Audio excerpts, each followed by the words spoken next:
On an overcast evening at Anteater Ballpark, it's the return game of the annual home and home series with the UC Irvine Anteaters hosting the nation's number one team, the UCLA Bruins. Hi, everybody. Mark Roberts along with Alex Roberts Cordo and our ESPN Plus crew. For these two teams, the first half of the season has been decidedly different. UCLA has won 19 consecutive games. They're number one, and for the right reason, in every poll in the country: offense, defense, and pitching. For the Anteaters, they just snapped a disastrous 10-game losing streak, but they won a couple of good games this weekend against Long Beach State to insert themselves back into the Big West Conference picture. UCLA defeated UC Irvine about a month ago, 11-1. So the Anteaters would love to return the favor tonight against the Bruins. Our players to watch tonight, sponsored by Destination Irvine for UCLA.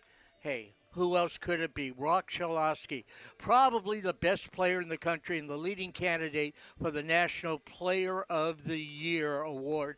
Chalosky, an All-American last year, is doing everything again this year. The Bruins are pitching rich, top to bottom, and they'll go with a really good, talented freshman right-hander, Angel Cervantes. For UC Irvine, Ben Orloff inserted Zach Doyle into center field for the injured Tommy Farmer last weekend, and it paid off. He drove in 4 runs to lead the Anteater offense, and a real surprise, freshman left-hander Dane Grant makes the start tonight for the Anteaters.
Equally beautiful UC Irvine campus. You're looking at Dane Grant making his first collegiate start, although he has been a godsend out of the bullpen. 6'1".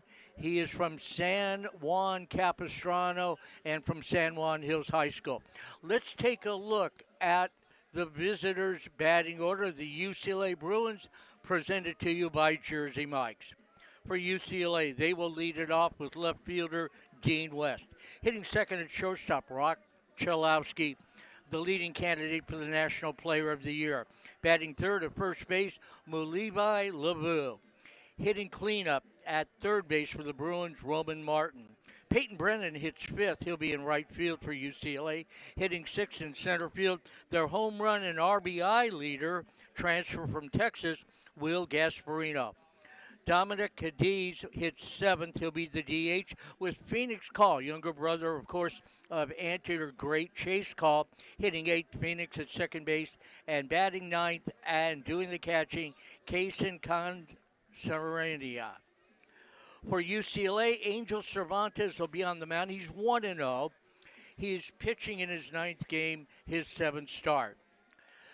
Good shot of Anteater Ballpark on a little bit of a cool night. Weather's changed a bit. There's apparently some rain in the area. Nothing going on here, and we'll be able to get this in on kind of a cloudy, overcast type of night. Bruins in their UCLA blues with Bruin gold. Anteaters in their home white pinstripes with Anteater blue and gold lettering and trim. And a little touch of the softball look going to the UC Irvine unis here tonight. All right, Dane Grant, ready to make the first pitch of the evening, standing in Dean West. West, left-hand hitter. If you're watching, you can see that. Fastball on the inside corner, strike one call. Anthony Norris, your home plate umpire for tonight's game. Alan Alvarez at first, Jeff Minton at second, Javier Navarro over at third. 0-1 to West, a speedster, fine all-around player. Heck, if you're starting year in and year out, second year as a starter for the Bruins, takes low 1-1. You have to be an outstanding player. West hitting .255, 5 doubles, couple of home runs, 20 RBIs, and 5 stolen bases. Grant ready, working third base side of the rubber, pitches from the stretch with that leg kick, ground ball up the middle between the bag and the second baseman into center field, a base hit. So West scoots one between Dylan Hillman and the bag, a leadoff single for UCLA. We'll set the Anteaters for you defensively following the first pitch to Rock Chalowski. All he did last year as a sophomore was hit 23 home runs, Big Ten Player of the Year, first team All-American, and he led in so many offensive and defensive categories. Plus, his WAR was higher than any player in college baseball. He takes a strike. We'll hold off one more pitch before running down the Anteater defense. 0-1 to Rock. Chalowski from Chandler, Arizona, out of Hamilton High. Put together 6'2", 202 with that open stance. Change up over 0-2. Setting the Anteaters defensively, Dane Grant on the hill. Connor Deitch doing the catching. Alonzo Reyes at first. Dylan Hillman at second. Zach Philstat, the Anteater shortstop. Augie Gutierrez at third. Danny Pulasic in left. Zach Doyle in center. And Frankie Carney around in right. Little ground ball foul. Count holding it 0-2 to the junior. Chalowski this year, 10 home runs, 32 runs batted in. He leads the team in runs scored. He scored 39 runs in 27 games, slugging .730, on base of almost 500, 493. And he is an excellent defensive shortstop. Everything you would want. Many people, I would say most people, feel he'll be the first player selected in the first round of the June 2026 draft. That one gets away from Grant. Upstairs and away, ball 1-2. West has stolen 5 of 6 at first. Dean, a moderate lead, being held over there by Reyes. Grant staring at him. To Chalowski, high and away, ball 2, 2-2 the count. The Bruins come in averaging 9.5 runs per game. Their ERA for their elite pitching staff is less than 3 1/3, 3.27. They have murdered the opposition. That pitch grazed Chalowski, got him on the hip. So Grant had the All-American 0-2, ends up hitting him. Chalowski will take his base. West to second. Bruins threatening, 2 on, nobody out. UCLA, in their 19 wins in succession, has outscored the opposition by a 3-1 margin. They've scored something like 186 runs and given up 61. Really unheard of at any level, except maybe Little League. Levi LeBeau at the plate, and he'll take a pitch high, ball 1. You talk about one tough hitter to another, to another, to another. LeBeau hitting .378 to lead the club. He had 85 RBIs last year as a sophomore. This year, 6 doubles, 7 home runs, 36 driven in halfway through. LeBeau takes away 2-0. With that .378 average, he also brings a good glove. Defensively, the Bruins field at .983, which is superior. LeBeau from Huntington Beach, local kid from nearby Ocean View High School. 2-0, that almost hit him. He spins out of there, ball 3, 3-0. LeBeau 6'1", 205, 3-year starter. All 8 of the Bruin position players were starters on last year's team that went to the College World Series, won 48 games. That's how good they were and are. Grant in a bit of a hole. Dane back 3-0, and he walked him. So Dane Grant had Chalowski 0-2. Went to 2-2, hit him, and then walks LeBou on 4 pitches. So a single, a seeing eye single up the middle, a hit batsman, a walk, and the Bruins are in business. Bases loaded, nobody out for Roman Martin. Martin consistent and consistently good. Roman hitting .343, 3 home runs, 32 RBIs. Dan Babona, wisely, I feel, going out to the mound to maybe calm the nerves a bit of Dane Grant. A little more about Dane. He's 6'1", 185, redshirt freshman lefty. As we told you, out of San Juan Hills High School. A teammate of the Antietam center fielder tonight, Zach Doyle. Zach in at center field for the injured Tommy Farmer. Doyle had a big weekend last weekend in helping the Anteaters snap that abysmal 10-game losing streak. All right, Grant trying to limit the damage here. The right-hand hitting Martin stands in. Roman from Whittier out of well-known Servite High School. He's 6'2", about 210. And we'll be ready to go in just a moment. Huge crowd here tonight. It'll be between 1,500 and 2,000, we think. Maybe more. Still filling in. Infield double play depth. The outfield a step or two towards left and deep for Roman Martin, who takes a change over. Nice looking pitch by Dane Grant. 0-1.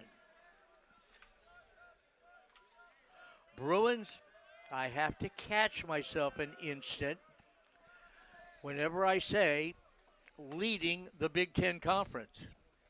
Alex has the same battle ahead. Another off-speed pitch. That was a curveball over, 0-2.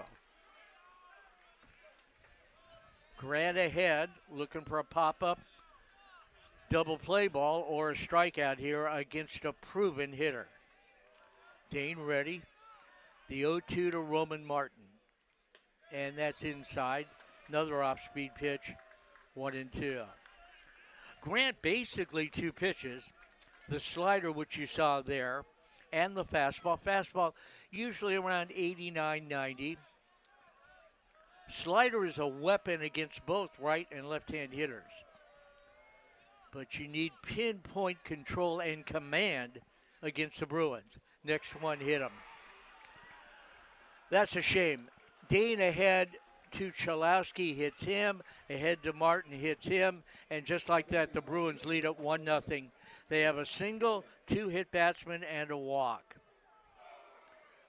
And against the best team in the country, and they are, you can't do things like that.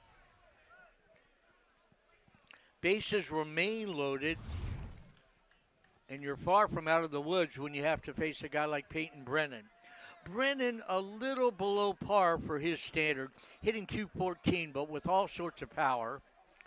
22 hits, 5 doubles, and 5 home runs. Lefty against lefty, and he drives one way foul down the right field line. Sitting fastball, got a fastball up and in and pulled it way foul, 0-1. Peyton Brennan, 6'3", 215. Richard Jr. from Rockland High, Rockland, California. Grant back with that leg kick, swing and a miss, 0-2. Grant from last year when he redshirted, he actually got in a game or two, but it was a redshirt year for him. He has really picked up the velocity and the command, although you think I'm lying to you right now after what you watched so far. 0-2 misses just away, ball 1. But the command and the velocity with the fastball have really made a difference for him. He worked 2 1/3 crucial scoreless innings over the weekend in relief against Long Beach State. 1-2 to Brennan.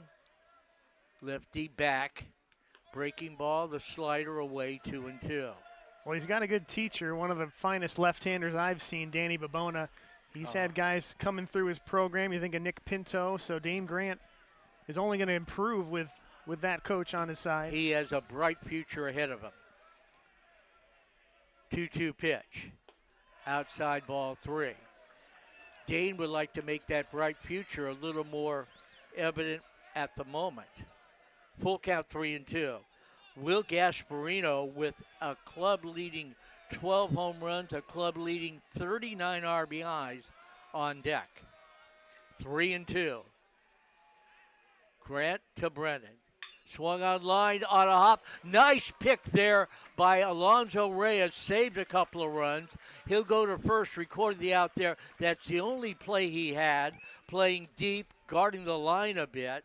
A run scores. The runners move up to second and third, but the Anteaters get the elusive first out on a nice play by Alonzo Reyes, their first baseman.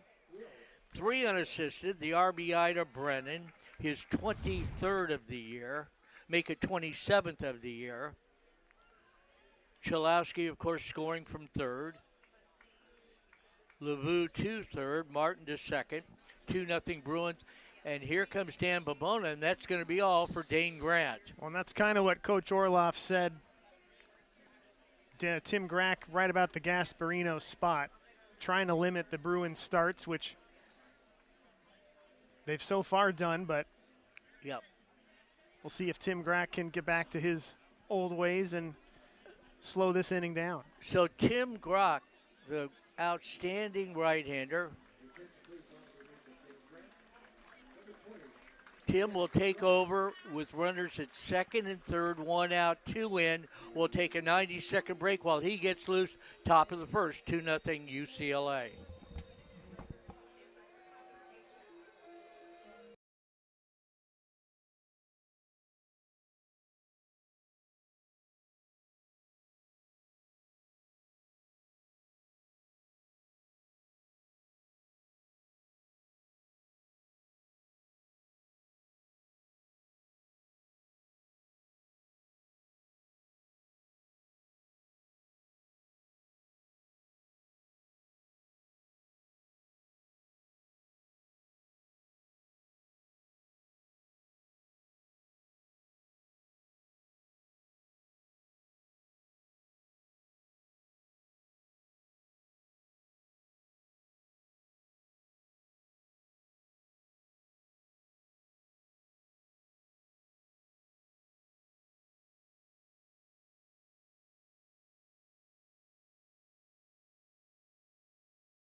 Live or on demand using the ESPN app.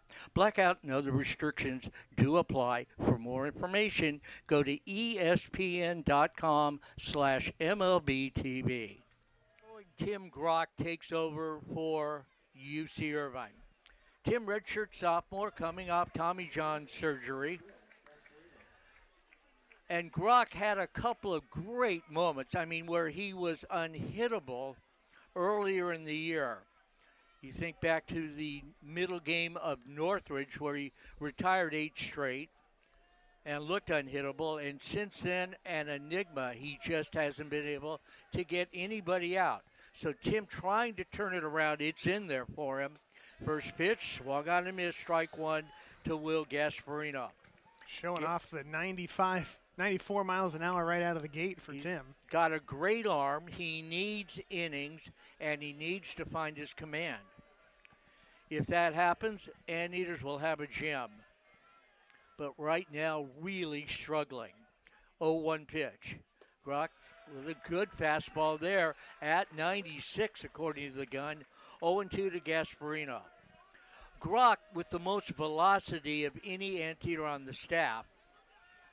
And he'd probably lead a lot of collegiate staffs as far as the velocity of which he throws. 0-2 pitch here. Swung on and missed, went to the slider. and got him swinging. So Gasparino, an excellent hitter, made to look a bit foolish right there. Strikes out on 3 pitches. So a 350 hitter with nearly 40 RBIs goes down. That might be a good sign for Tim Grock. Just a second out of the inning. 2 on, 2 out, 2 in.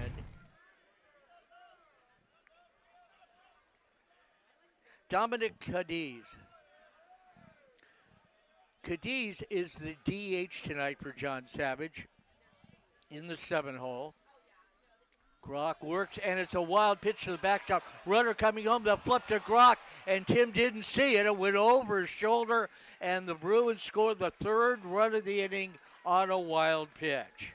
Well, that was tough as the ball bounced right back to Deach. He might have been able to make the play himself, but he tried to make the flip, and Grock was looking at the runner coming in thinking that he was going to do just that. Yeah, it was a busy traffic signal there at home plate. The ball took a fortunate hop off the retaining wall back to the anteater catcher, and Teach flipped it a bit high and wide, and Grock really wasn't looking at it. Who knows if he catches it, if he can make the tag on LeVou, who scores the 3rd run of the inning. Over to third goes Martin. Grock from the stretch, and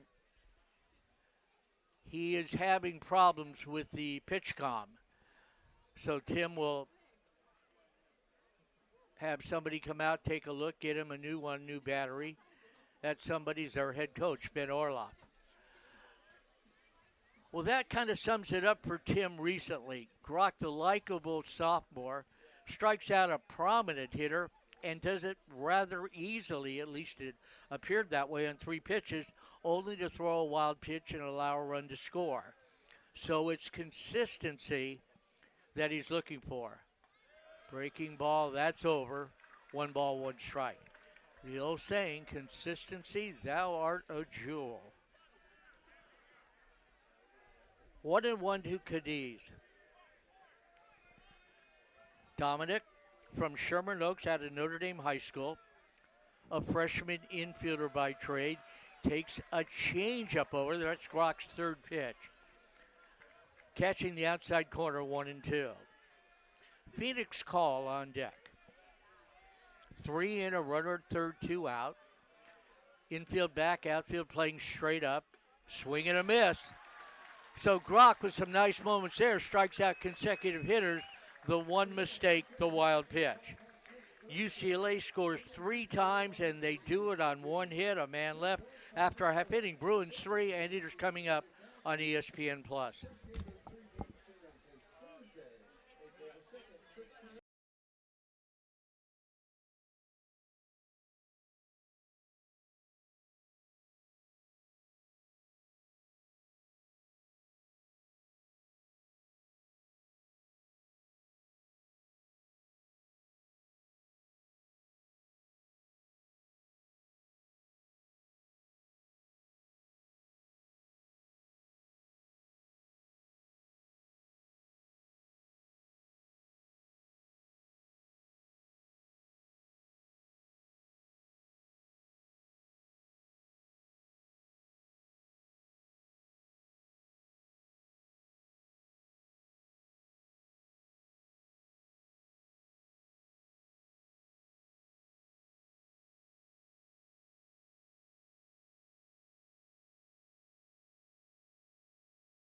Looking new Bruin baseball uniforms, or recent certainly. Cervantes, 6'2", 215-pound freshman, and he is from Linwood, California, out of Warren High School. Let's take a look at the home team batting order as announced by head coach Ben Orloff and presented to you by Jersey Mike's. For the Anteaters, they'll lead it off with center fielder Zach Doyle. Hitting second and right field, junior Frankie Carney. Batting third at first base, Alonzo Reyes. Zach Felstad hits cleanup. He's at shortstop. Hitting fifth for the Anteaters at second base, Dylan Hillman. Batting sixth at third base, and what a year he is having. He means so much to this Antietam team, redshirt junior Augie Gutierrez. Good to see Rowan Filch back in the lineup. Rowan hitting 7th. He'll be the DH tonight. Hitting 8th for Ben Lorloff. And back in left field, great to see it, Danny Palasic.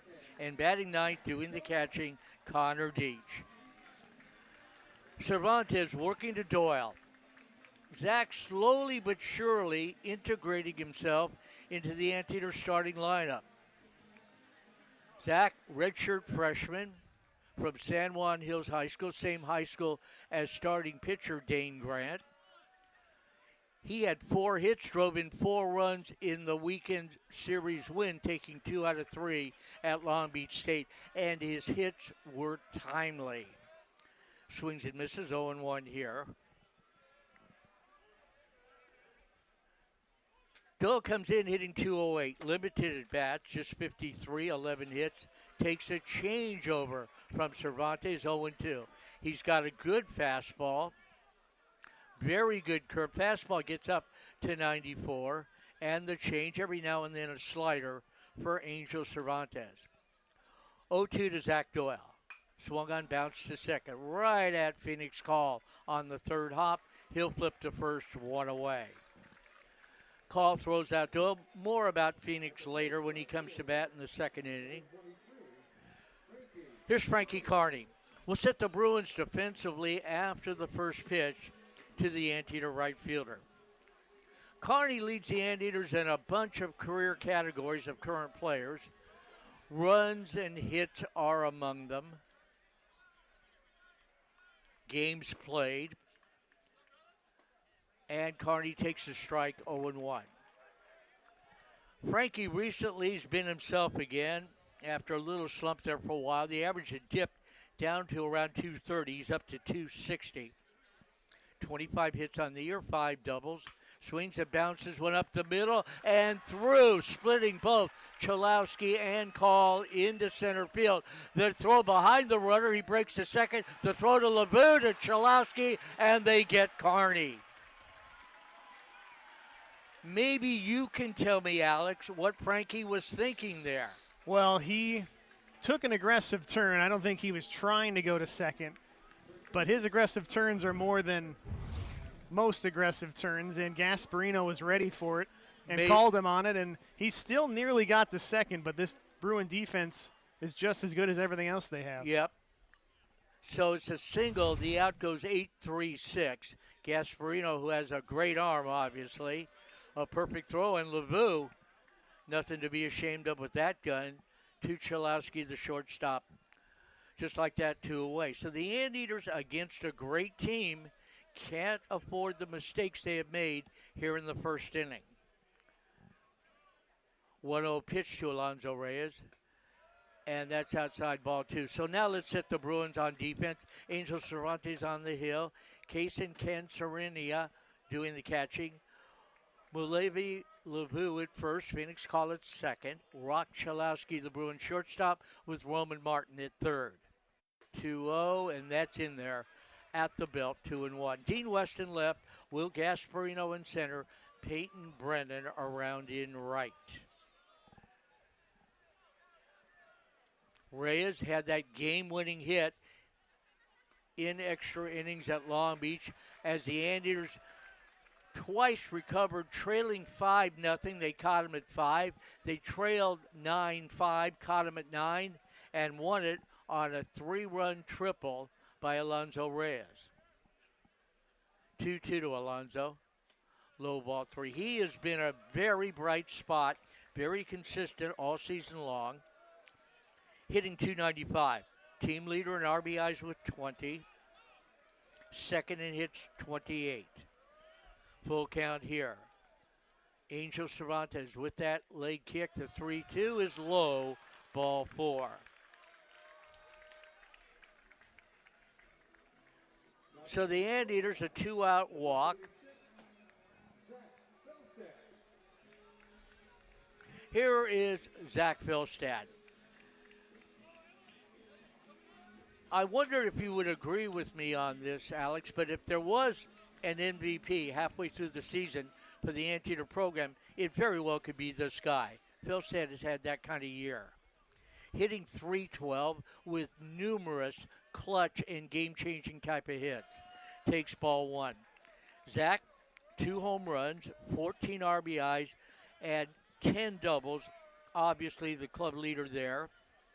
Leads the team in runs scored 20 and hits 35.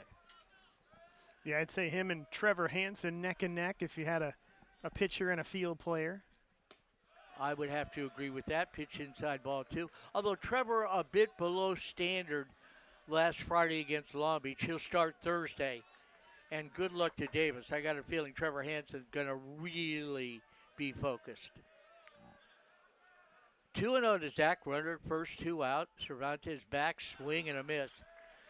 Nice changeup right there, 2-1. Philstad, his first year of college baseball in the Big Ten Conference. The year before UCLA got there. 2 years ago at Ohio State, and then came back home, second year with the Anteaters. Junior swings, lines it to right field. That's fair, down the line into the corner. Brennan will cut it off in foul territory. Philstad to second, the throw on line, but late. He's in there with a head-first slide. Double number 11 for Zach Philstad. And I know Ben Orloff in that dugout either shaking his head or saying something about the base running, and right now could have cut into that lead. Absolutely. The 2-out rally here. And not only has Ben a great coach, and there's no question about that, but he is the best base runner I've ever seen in college baseball. I don't mean the fastest. I don't mean the best base stealer. The best base runner. He was ahead of the game. 2 on, 2 out. Hillman a little check swing foul. Lavu over to make the running catch and then take a couple steps quickly into the Bruin dugout. So Dillon feels he got cheated on an swing, fouls out to first on a little loop. Anteaters no runs, 2 hits, 2 left after 1. Bruins 3, Anteaters nothing. ESPN Plus and KUCI. What is the Big West? The Big West is where the Aloha spirit meets California cool. It's a place of unlimited opportunity on the court, in the classroom, and in the community. We're built different in the Big West. We find a way to win with hustle, heart, and hard work. What is the Big West? It's the place where dreams come true. The Big West. Only the bold. After a second round of unsuccessful treatments for a rare lymphoma, it was hard for my husband to believe that cancer wasn't going to win. That changed the day we visited UCI Health.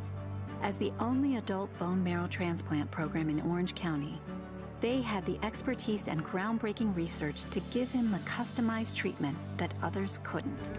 And they gave me the greatest gift, having my husband back home.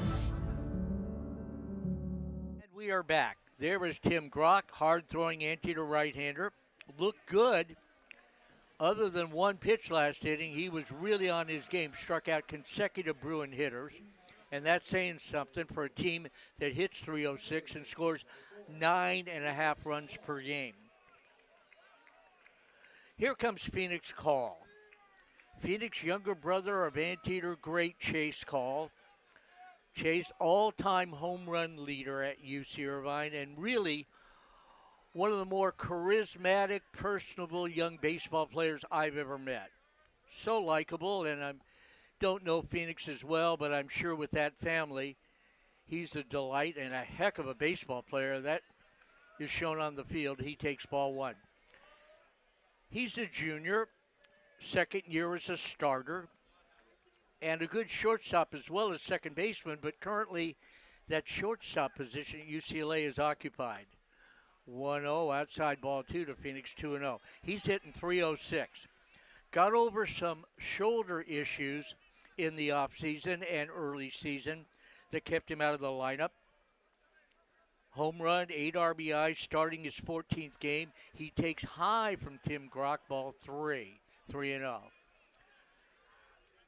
Phoenix out of Calabasas High School. Wonderful family. Their grandfather, the likable and memorable Charlie Blaney, 3-0 outside ball 4. And Charlie, of course, for 32 years, he was Mr. LA Dodger. Did so many things for the Dodgers and went on to, of course, for 12 years, be the commissioner, president of the California League, minor league baseball. So he's proud to have 2 grandsons, one in pro ball, another one will be in pro ball soon. Phoenix walks here on 4 pitches, 1 on, nobody out.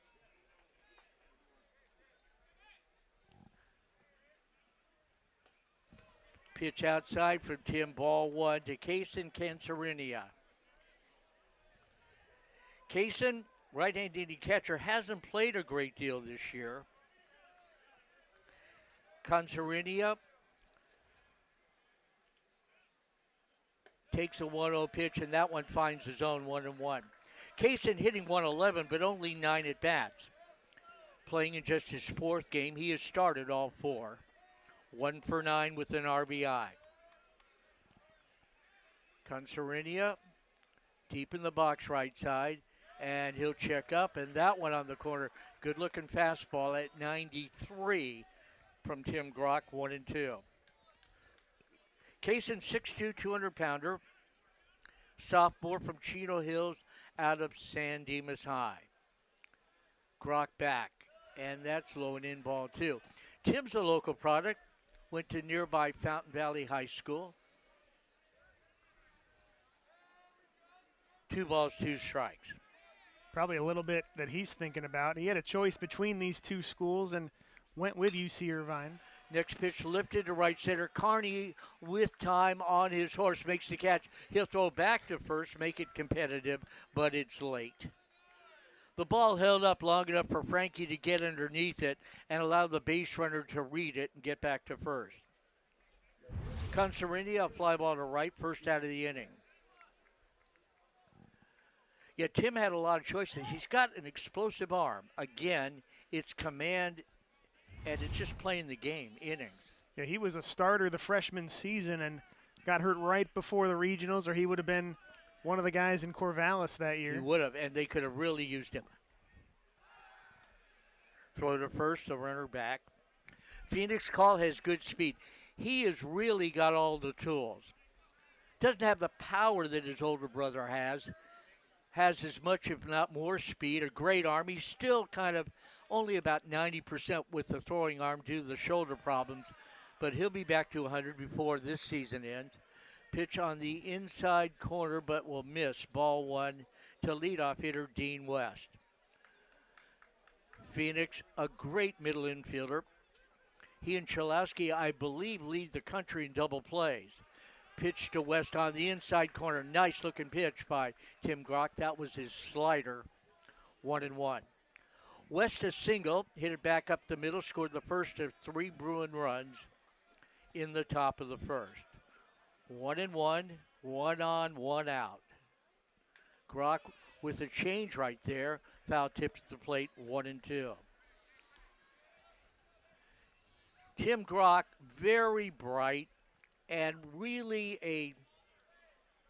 a concerned human being. Let's put it that way.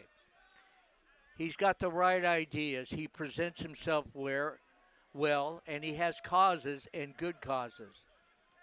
Very involved in the community at only 20 years old. Next one jams West, little pop-up. Drifting out onto the outfield grass a couple steps is Felstad to make the catch. So Grock saws off the bad handle, and West a little loop, too short. 2 out for Rock Chalowski. I know Bruin fans, and I would think the opposition, you take a little deep breath anytime Chalowski comes to the plate. He will be a legendary Bruin when it's all said and done. And this will, of course, be his final year at UCLA. And the one thing he doesn't have that he wants the most is a national championship. Grock over to first, the runner back. Phoenix Call, in case you're wondering on the year, 1 for 1 in stolen base attempts. Chalowski checks up on a pitch in the dirt. Ball 1. Chalowski and company got to the College World Series last year on their way in the regional final, knocked UC Irvine out of national championship contention in a win at Jackie Robinson Stadium. Pitch in the dirt, gets through Connor Dietz to the backstop, and the runner will take second. Yeah, the Anteaters and Coach Orloff really challenged themselves this year. Bruins one of 3 College World Series teams on their schedule, and they play all Power 4 conferences. They got to win against each one except for the Big 12. Only played once, and Arizona got them in Vegas. But, yeah, anybody and everybody playing the Anteaters. The rule of thumb for Ben Orloff in non-conference games is schedule the best, and they're certainly playing that tonight. 2-0 pitch. Chalowski bounces it towards short, moving to his left nicely is Felstad. From behind the bag, throws out Rock Chalowski. One shortstop throws out the other. The Bruins, no runs, no hits, a man left after an inning and a half. UCLA 3, UC Irvine nothing on ESPN+.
Well, a lot of people here call it the berm, but affectionately known as the Ant Hill. And it is full of ants today. Ants, Bruins, you name it. Yeah. It is a great crowd here tonight, and we could easily hit 2,000 people, Alex. UCLA, you know, a lot of fans in the area, nice little rivalry, and former Anteater head coach in the other dugout. So there's a lot usually going on here when these two meet, and especially tonight. And in recent years, the Anteaters have gotten the best of the Bruins. Not this year, obviously, at least to this point, but in 2023 and 24, it was an Anteater-dominated little tip of the scales. Bruins got even with them last year, and so far in 2026, they've got even with everybody. Augie Gutierrez takes a pitch on the outside corner to belt, strike one from right-handed Angel Cervantes. Talented player, chose college over the pros, and a smart young man to do that. Breaking pitch high. I'm sure there's a few goodies for Cervantes, let alone the scholarship and a chance to go to a great university. I mean, you talk about education, UC Irvine, UCLA, among the best in America. Fastball high, 2-1 to Augie. Gutierrez, Felsch, Pulasic. Cervantes had a little bit of good fortune. Anteaters made a base-running miscue in the first. And here's a little flare to right field. Gutierrez, another base hit.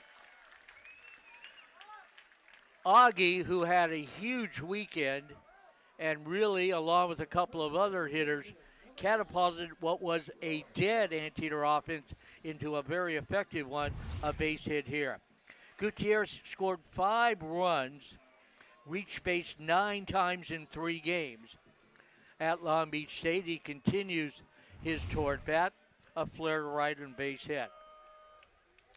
Here is Rowan Felsch. Great to see Rowan back, and we saw him a little bit this weekend at Long Beach State. A guy the Anteaters have missed.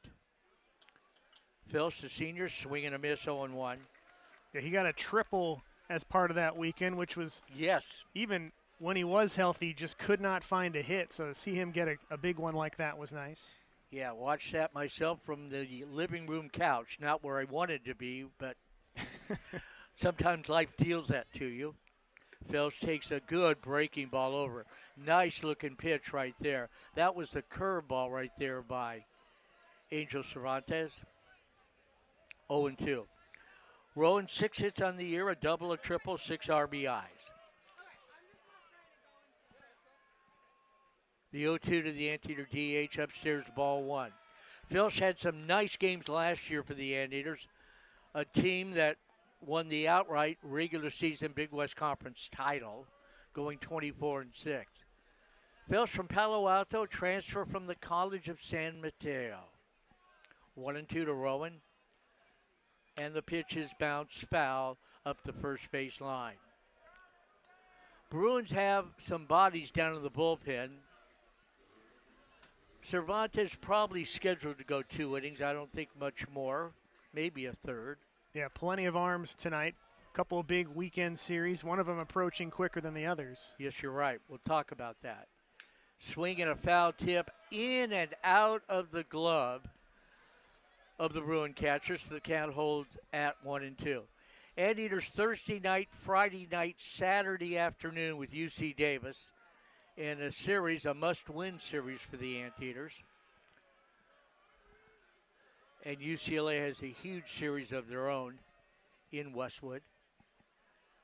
1-2 pitch. Upstairs, ball 2. They will host USC. I mean, as if it isn't big enough when UCLA and USC get together in the dominant sports of football, basketball, and baseball. But UCLA's number 1. USC's anywhere from number 7 to number 9. Breaking ball, perfect pitch, and Phelps caught looking. That would have struck out a few major league hitters right there. So Phelps caught looking. First strikeout for Cervantes, 1 away. Danny Palasic standing in. Anteater left fielder. Palasic on the year, 1 at bat. And that was the first game of the year. Hit a ground ball to short, was thrown out. And injured his hamstring while he was running down to first base. You talk about bad luck. Boy, and that moved things around. Phelps has been injured. Both those guys are going to battle for a lot of playing time in left field. Palasic takes ball 2, 2-0. So let's introduce Danny to our audience. 6'1", 180 sophomore from Martinez, California. Went to Alhambra High School and had some nice year at Los Medanos College. Takes a strike. And I believe the batting average there was something like 385. Alex has that note. I'll have to find it. And that's what it was. Thank you, Alex. 2-1. Palasic swings, bounces, 1 foul up the first base line. 2-2. In preseason, he was a guy that was destined possibly to start maybe in left field. They had a lot of to like out of him just the second year, and everything took a turn after that first game. Well, he's got 2.5 years left, and I'm sure he's going to provide the Anteaters with a lot of excitement.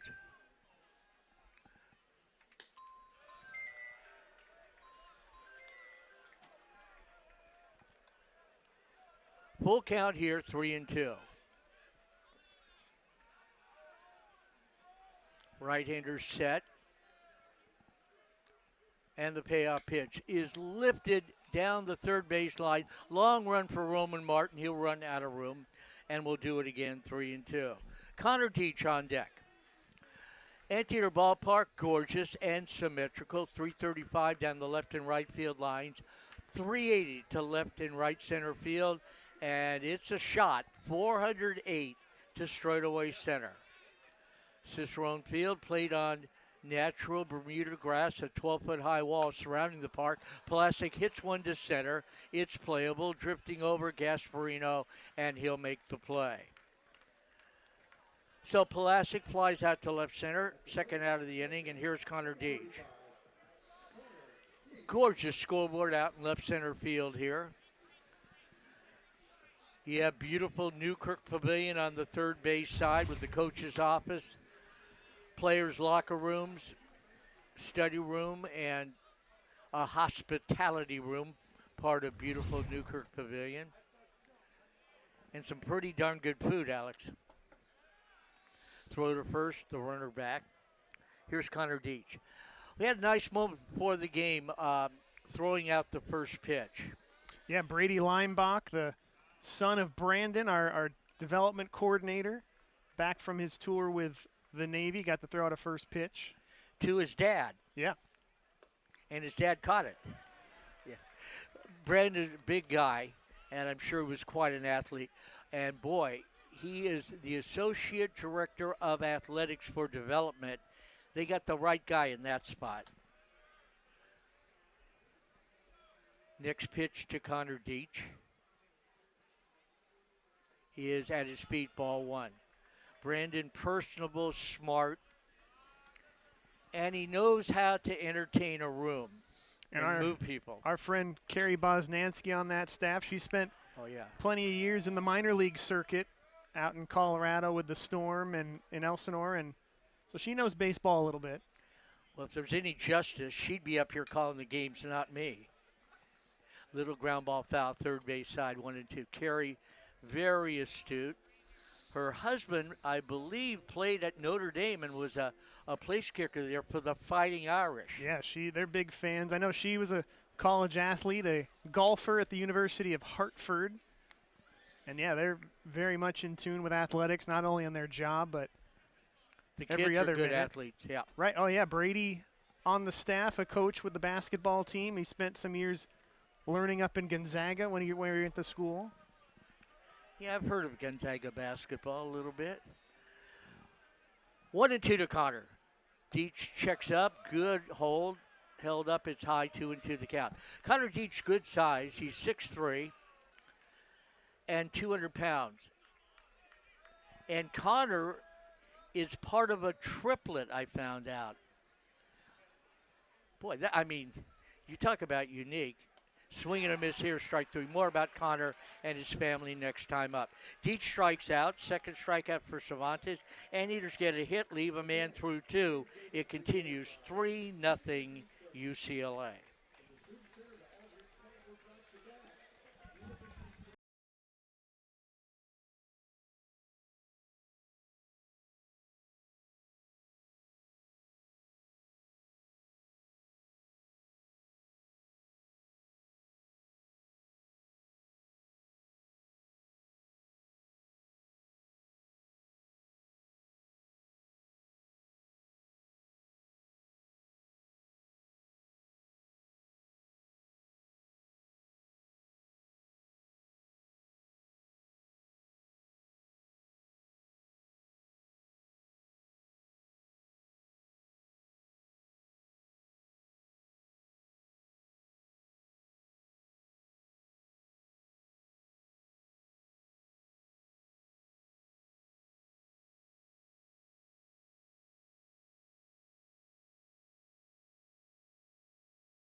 Brandon behind home plate. Brady serving our country with a pretty good pitch to his dad.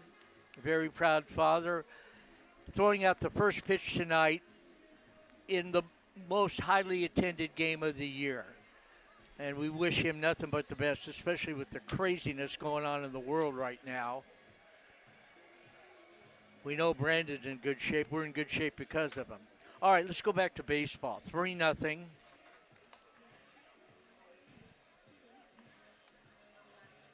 Molivi LeVue will start it off. Roman Martin to follow, and then Peyton Brennan. Heart of the order for John Savage's UCLA Bruins. John, of course, got his first head coaching job here at UC Irvine from 2002 to 2004. I was lucky enough to work with Coach Savage for 3 years. Not only was he good, John is always entertaining. LeVue walked and scored in that 3-run first inning. The Bruins got 3 runs on just 1 hit. Tim Grock has settled things down a bit since then, works low to the left-hand hitter. LeVue, quite the ball player. 85 RBIs last year. Phenomenal. Did it in about 63, 64 games. Hitting .378 this year, 7 round trippers, 36 runs batted in. And for good measure, he scored 33 runs. Leads the club in hits with 42. I mean, you got guys like Gasparino, Chalowski, just to name a couple. And he's leading in average in hits. Bounces one wide of the bag at first. Backhanded by Reyes. A good overhand throw to Tim Grock covering. Pretty play by the Anteaters. Alonso not taking any prisoners right there, going very wide of the bag. Had to backhand and made a pretty good throw on the move, hitting Tim Grock, a good athlete. 3-1 the putout. Nice play. One gone for Roman Martin. Martin hit by the pitch with 2 strikes on him, picked up an RBI in the first inning. He now has 33 to go with 3 home runs, and all he's doing is hitting .343. Pitch away, ball 1. Bruins averaging 9.5 runs a game. They do it all kinds of ways. They reach base, obviously, being patient, walks, being hit by the pitch. They hit for average and hit for power. Team average at .306. Grock's fastball at 92 outside, 2-0.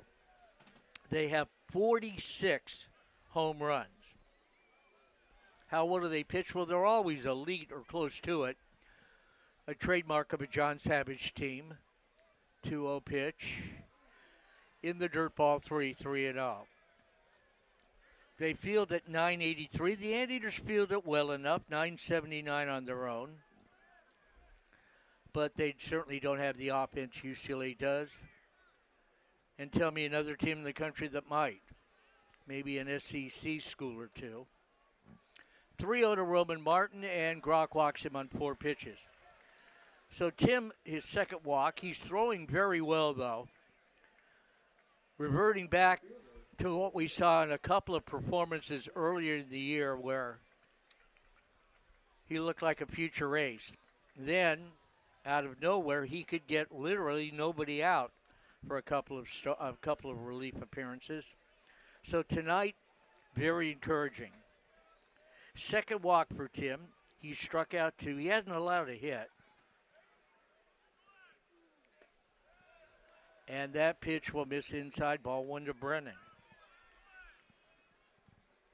Peyton bounced to first. That was a nice pick by Alonso Reyes. Otherwise, the Bruins, who got 3, would have had more. Grock's 1-0 on the outside corner. Breaking ball, 1-1. Will Gasparino, the transfer from the University of Texas, on deck.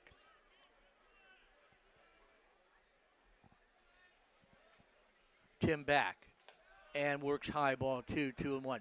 Grock's fastball 90 to 96, usually around 93, 94. The slider and a much improving changeup. But again, for Tim Grock, who is scheduled at some point to be a starter for the Anteaters, it's command and control. Swing and a miss. 2-2. First thing you got to do is have control, get it over, then command and be able to spot it over the plate.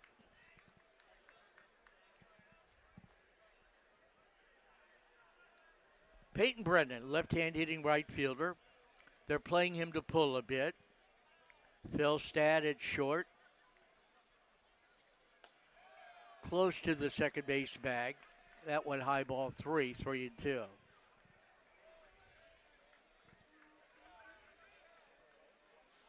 Full count here. Boy, I'll tell you what, Augie Gutierrez is playing shortstop. There's no longer a third baseman currently on the field for the Anteaters. Really playing him to pull. And Brennan bounces 1 to second. Hillman on the 4th hop has no play at second. He'll get the sure out at first. Dillon with the right move there. Martin takes second on the 4-3, fielder's choice. Here's Gasparino. Will was the first guy that Tim Grock faced back in the first inning. Grock struck him out on 3 pitches. That's a feat. Gasparino is slugging coming in 794. Heck, Babe Ruth only slugged 690. Great year, 12 homers, 39 RBIs, and he'll take a strike from Tim Grock. Came in hitting .351. Started every game for UCLA. On base of .468. 6'6" right-hand hitting center fielder. 0-1 pitch. Fouled off first base side. Nothing in 2. Yeah, that's the first thing I noticed. 6'6", he is all of it. I know Yes. Head coach Russell Turner in the stands, probably double taking, seeing a power forward out there. Yeah. He could be taller. I mean, he is all of 6'6".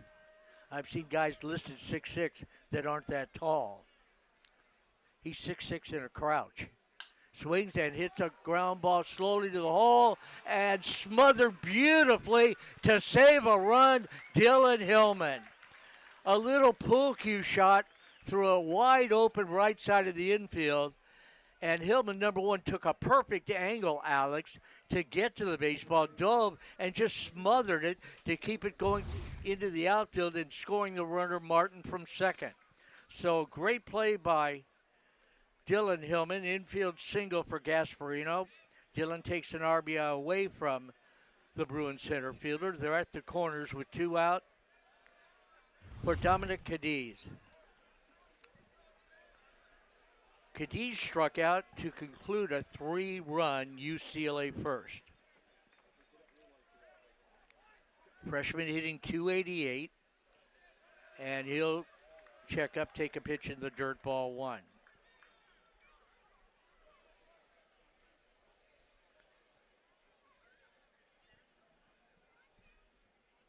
Dominic, a freshman, and he's playing at UCLA on the number 1 team in the country, gives you an idea of what his talent is.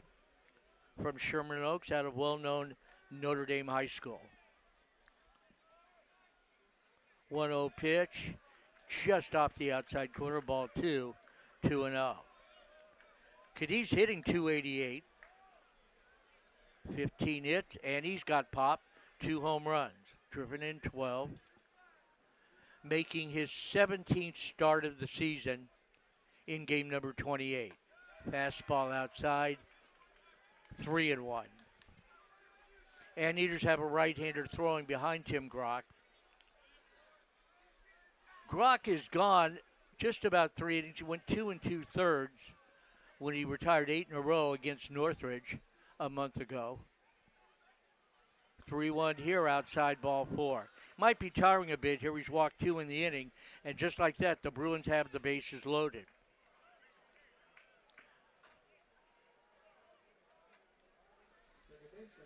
Grock now has walked 3. The Bruins have gotten 4 walks, 2 hit batsmen. And you're really flirting with trouble when you do that to a team like UCLA. Dan Babona coming out, and he might be making a change. Well, you talk about all the power and the tools that they have, but this Bruin lineup does a lot what Coach Orloff's squad would like to do. They take the pitches, they command the strike zone, a lot of walks and free passes to put men on for those home runs. So the bases loaded, 2 out, Danny and the infielders getting reacquainted. That will be all for Tim Grock. Grock, if they get out of the inning, will have done very well. He goes 2 1/3. He'll leave with the bases loaded. Has not allowed a run, but all 3 on base, his responsibility. But certainly a step in the right direction for Tim Grock. We'll take a 90-second break. Back with more after this.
center of your screen is one Tyler Foster. Tyler's 0-1 ERA is 5. Had some nice moments. Couple of rough outings to boot.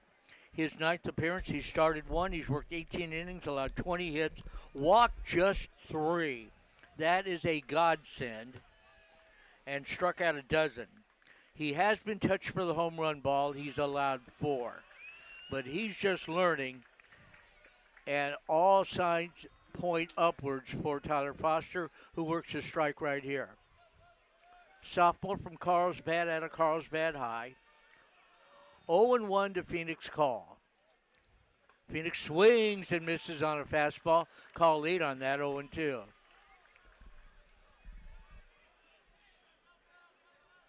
Phoenix came in hitting .306, walked earlier.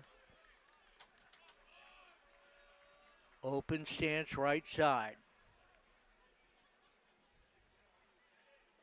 The 0-2 to Phoenix call is just outside ball 1. Good bat control by Phoenix. Borderline pitch, able to hold up and not pull the trigger, 1-2. Phoenix and his brother, best friends. And, of course, it was heartwarming to see both of them before UCLA, UC Irvine in the regional final game, it turns out, shaking hands behind home plate. Call here is late on a fastball, and Foster comes in and gets the Anteaters out of a big jam. Struck out a good hitter to do it. For the Bruins, no runs, 1 hit, 3 left after 2.5. 3-0 UCLA on ESPN Plus and KUCI. Left Coast is showing you what a tasting room should really look like. Grab your friends and find out what the Left Coast Buzz is all about. From delicious handcrafted beer to savory barbecue, we've brought our A game. Come for the beer, stay for the vibe. Left Coast, tasting room, smokehouse, distillery, now open in Irvine.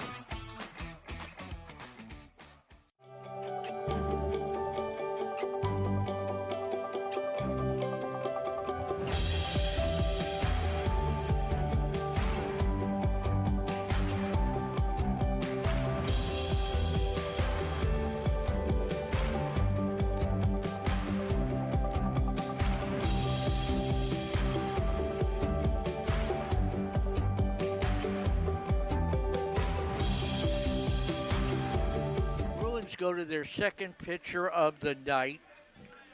Another right-hander, C.J. Bott, B-O-T-T. So Bott, number 25, will take over. Cervantes went 2 innings. He allowed the Anteaters 3 hits. And, of course, got through it, striking out 2. Walked 1.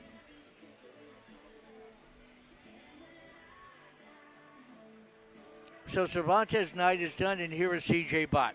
Little bit about C.J. Bott, 6'2". Bott, second year in the program, the right-hander from Scottsdale, Arizona, out of Notre Dame Prep High School.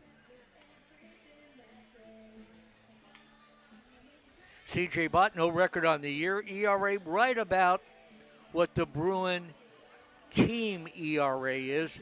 Team ERA 3.27, which is just phenomenal in this day and age. He's at 3.38. Bott appearing in just his 4th game, and he's only worked 2 2/3 innings, allowed 1 run, 2 hits, walked 3, struck out 3. So Bott, you would think, would go 1, 2 innings max, and he'll take over.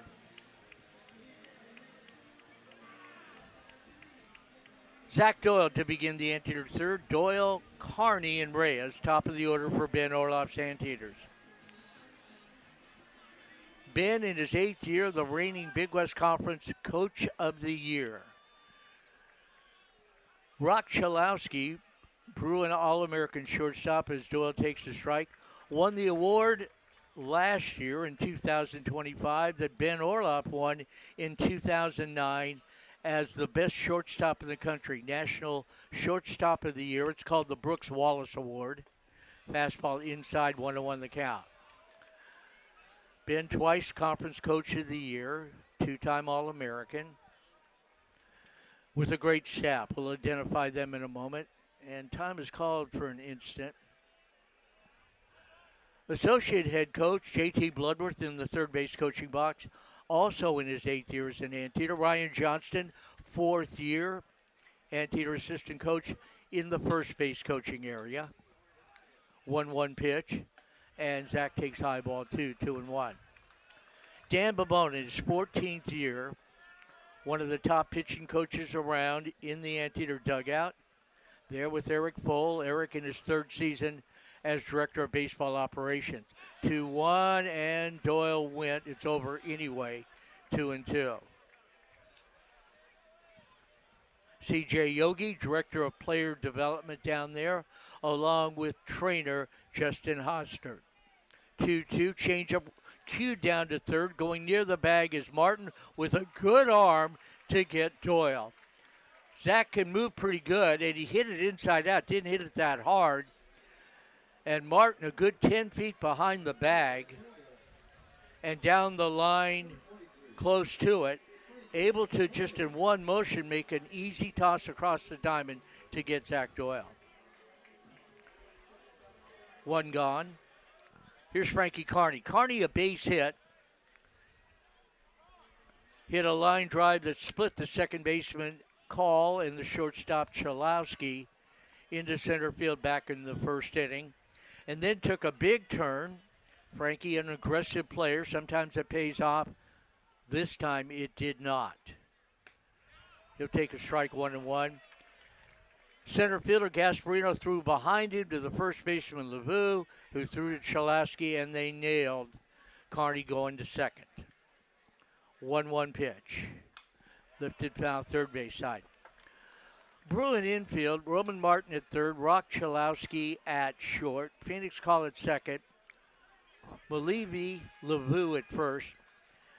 There can't be a better infield in the country than that four.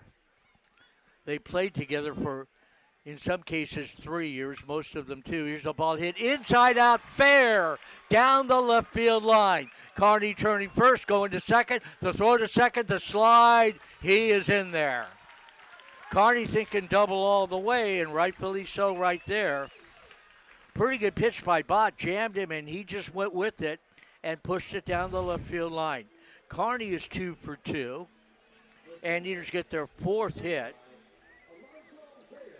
And Reyes and Philstead coming up trying to narrow a 3-0 deficit. Alonso, a base on balls back in the first. Trying to get back to the 300 average of his. He hits one down the left field line. That's fair into the corner, and that will score Carney. Reyes turning first, going to second. The head first slide. He is out. Now, Alonso has at best average speed. And I guess you got to try for it to go to second. They may, and Ben Orloff is calling for a review on this. It was awfully close. Some other players, and it's not a knock to Alonso. He's a great hitter, great fielder, but speed is not a big asset of his. Good throw by the left fielder, Dean West. The throw appeared to beat him, but he did a swim move to avoid the tag.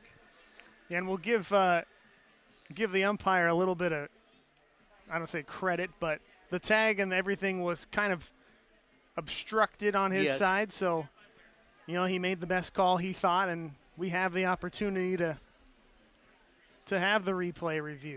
Regardless, a big RBI for Alonso, is 21st, leading the club.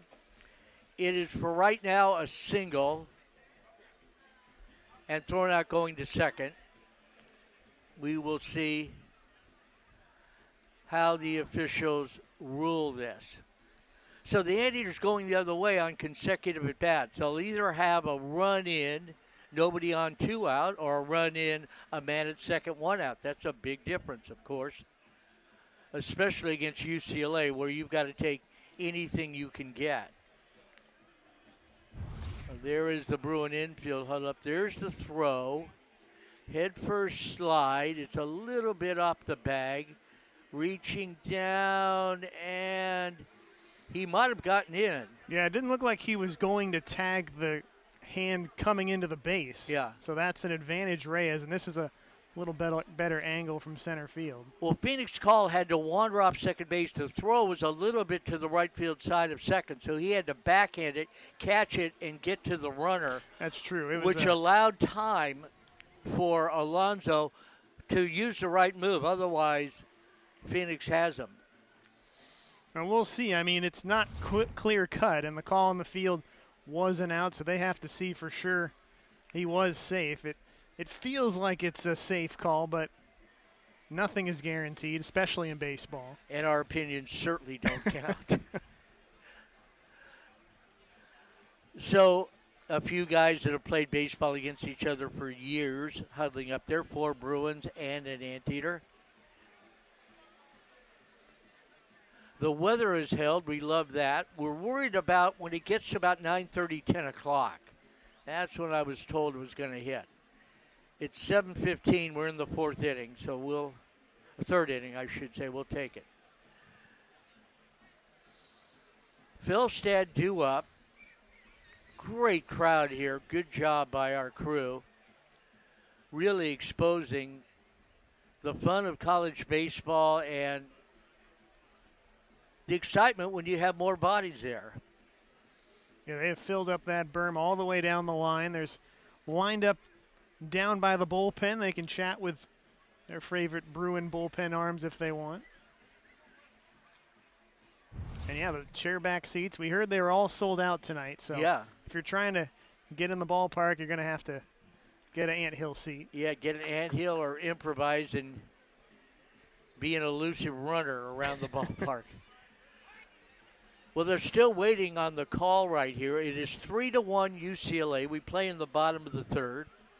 Bruins 3 runs on just 2 hits. We're thankful to have this replay crew this year. Janine next door, who does a lot of these games across the Southland. I know a lot of Fullerton games in the past, and the revolving door of replay technicians. So between her, obviously the ESPN crew getting all the angles tonight. That's some very good camera work right there. To be expected. Ben Orloff, meanwhile, with 10 thoughts going on at once, I'm sure, as is with John Savage. Some fun news. The Anteaters just got a final. Our Midwest Anteaters, Andre Palante and Nathan Church, in action tonight. Andre, 5 shutout innings, and the Cardinals won 3-0 against the Mets tonight with Nathan Church playing left field again behind him. God bless him. I don't like the Mets to begin with, and I like Andre a lot. And, boy, I'll tell you what, 2025 is a distant memory for Andre Palante. He's a tough kid, and he's got the goods to make it good in the big league. So that's great. And Nathan Church, just a joy to watch him over the years. Yeah, we got 4 Anteaters in the majors. One of the better mid-major programs when you count that. Those two, Calvin Fauché, battling for the closer role with the Marlins, and Christian Koss does everything for the Giants off the bench. And more coming up. We know Taylor Rashi got some play last year. Troy Taylor's been in the bigs a little bit. Sure. Trenton Denholm knocking on the door. Keston Hero with your Dodgers may get a look this year. He could, especially, God forbid, there's an injury at first base to their Hall of Famer, Freddie Freeman. I promise you we'll have more baseball. A long, long review right here.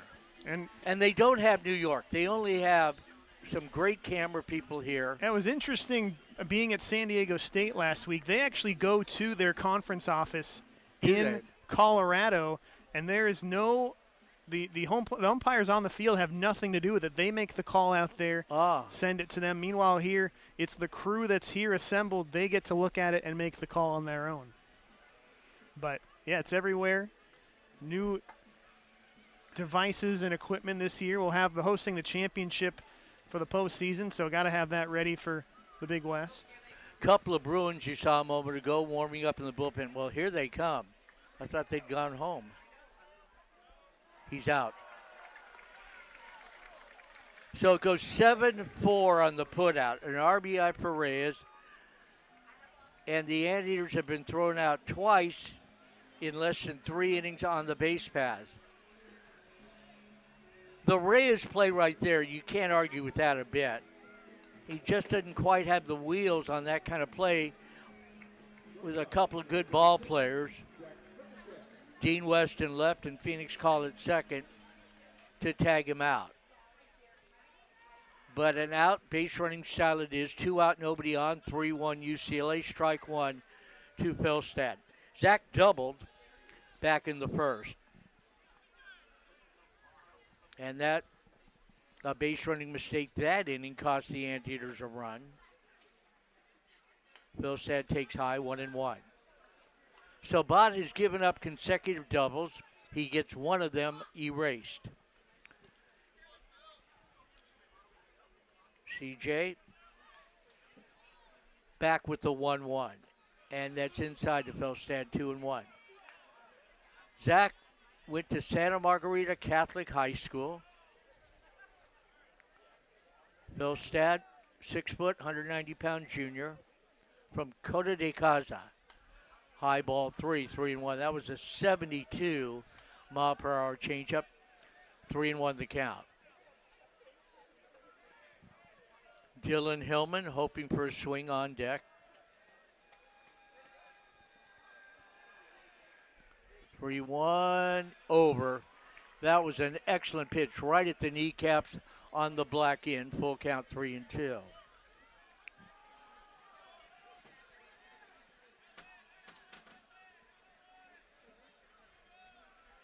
The payoff pitch.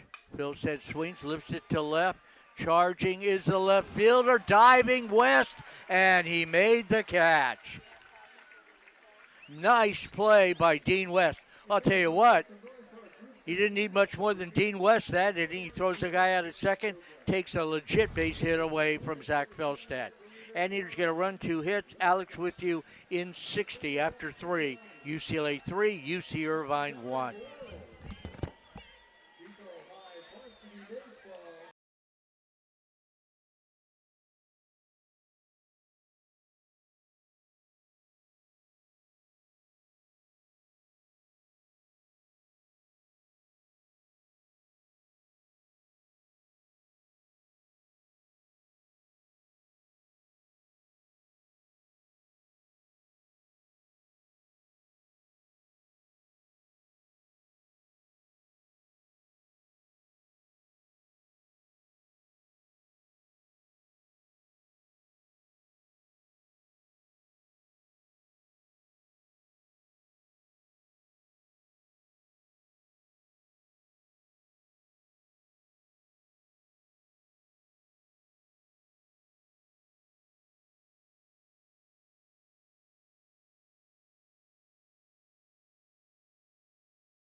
Stadium that John Savage built.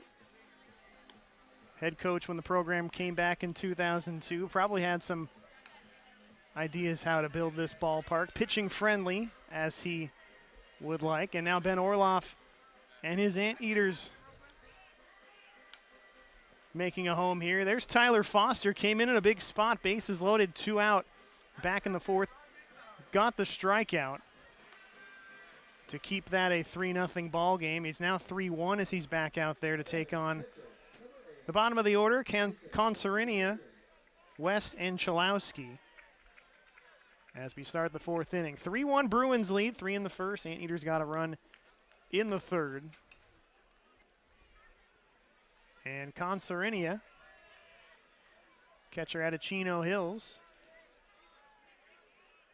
Fly ball out his first time up, steps in. And Foster buries a strike to start the at-bat.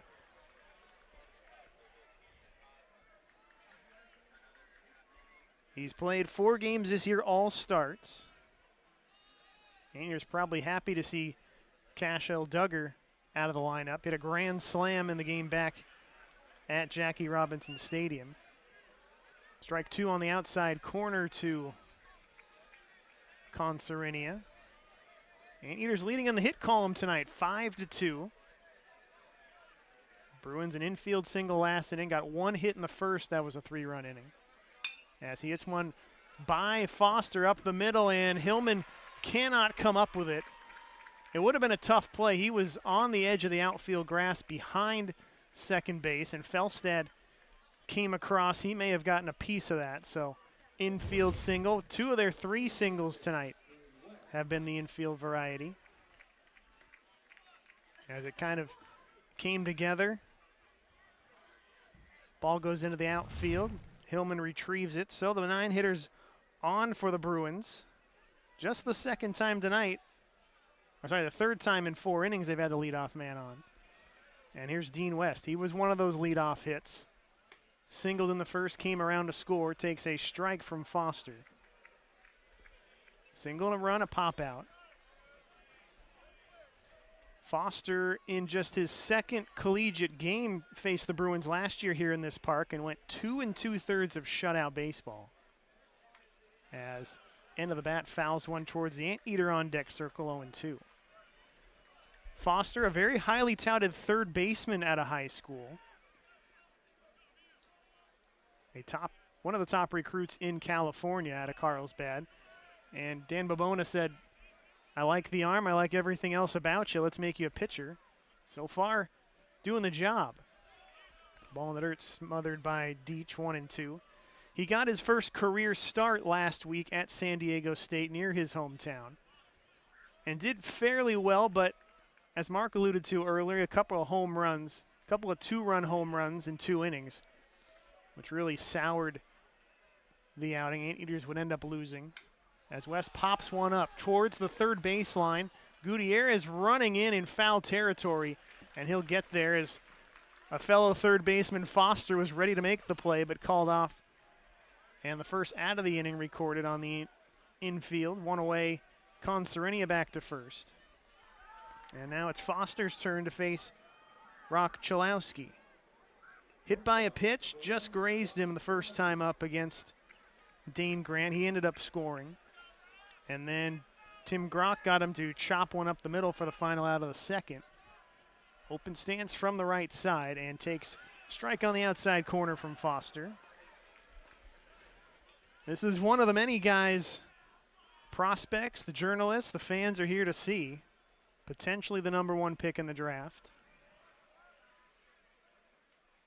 Swings at a slider going away from him. Foster's got him 0-2.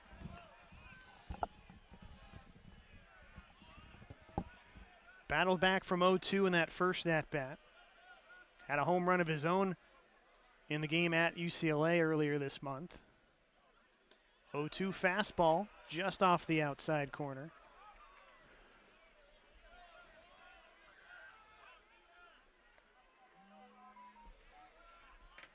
One on, one out, top of the 4th inning. Eaters trail by 2. And a swing and a miss, got him, foul tipped into the glove. So Tyler Foster not afraid, and he gets the strikeout, just his second of the evening now. And now he's got to face Mulavai Lavu with 2 away.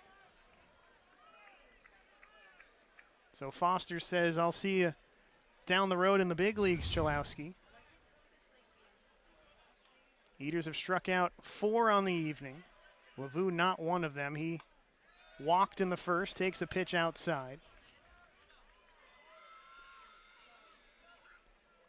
Also a ground ball out back in the 3rd inning. In a 3-1 ball game. Leadoff single by Concerenia. He's at first. Lavu swings through a fastball. 1-1 from Tyler Foster. Mulavai, M-U-L-I-V-A-I. Big league broadcaster's going to learn how to say that name. Mulavai Lavu, bat high over the head, cocked behind his shoulder. Hits one to left field in the air. Pulasic, haven't had to say his name much tonight. He camps under it and makes the final out. Leadoff single, and Foster comes back to get the next 3. Keeps it a 3-1 ball game as we head to the bottom of the 4th from Cicerone Field. Watching on ESPN Plus, listening on KUCI 88.9 FM.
Fresh faces.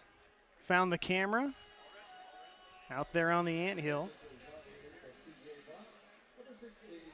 A 3-1 ball game. Everybody's in their seats. As a new pitcher for UCLA, replacing C.J. Bott, who won an inning, gave up a run. Number 16, Jake Swenson. Right-handed junior, 6'4", 188, a transfer from Linfield University. If my memory serves me well, from the state of Oregon is where that university is. Originally from Camas, Washington.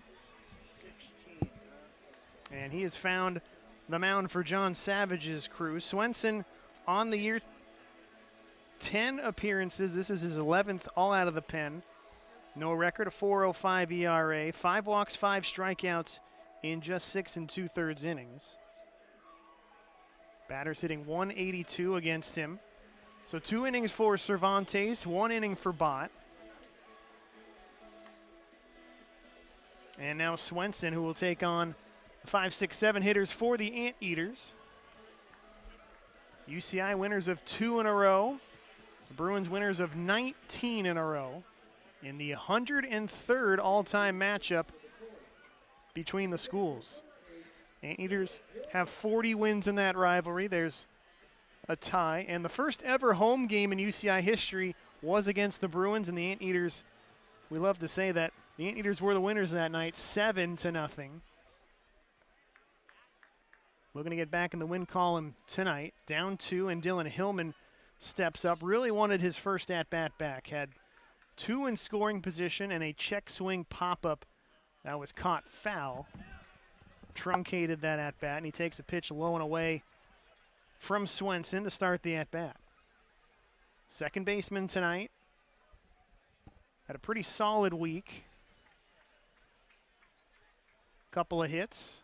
Pinch hit, double, and scored a run against San Diego State. Double home run and had an RBI walk on Sunday's win against Long Beach State. Takes one high, 2-0 to the first-year Anteater. JC transfer, hit .426 last year, California JC Player of the Year. That one had some heat on it, but misses the zone, 3-0. Eaters have been knocking on the door all night. They've had base runners on. They've had men in scoring position. Just 1 run to show for it. Looking to build something against Swenson, as Hillman taking all the way. Count now 3-1. Bright UCLA blue with yellow numerals and writing scribbled across the chest there for the Bruins. Eaters in their pinstripes. Blue numerals and gold trim. Swenson, another check swing. This one's fair, rolling towards third. Martin comes up with it, finds the baseball, and makes the throw. Kind of a snow cone ground ball play as he was charging across the infield. Got enough on it to beat Hillman by half a stride for the first out. They catch the ball, don't they? Very important. We've seen that plenty of times. Anteaters have lost a game or two on a misplay, and the Bruins, you're right, they throw the ball, they catch the ball, and that's just one piece of the puzzle. Yep. Offense, defense, and special teams here on the baseball diamond. Meanwhile, one of the Anteaters' better defensive players, Augie Gutierrez, stands in. Had a single of his own, chopped it the other way. Takes a strike there from Swenson. Playing third base tonight was a left fielder. In their first meeting, it was the first left field play for him in his career. He's played 3 or 4 times there since then. Second baseman has played some shortstop in his career as he swings and misses 0-2 to the 4th-year Anteater, who missed the entirety of 2025 with an injury.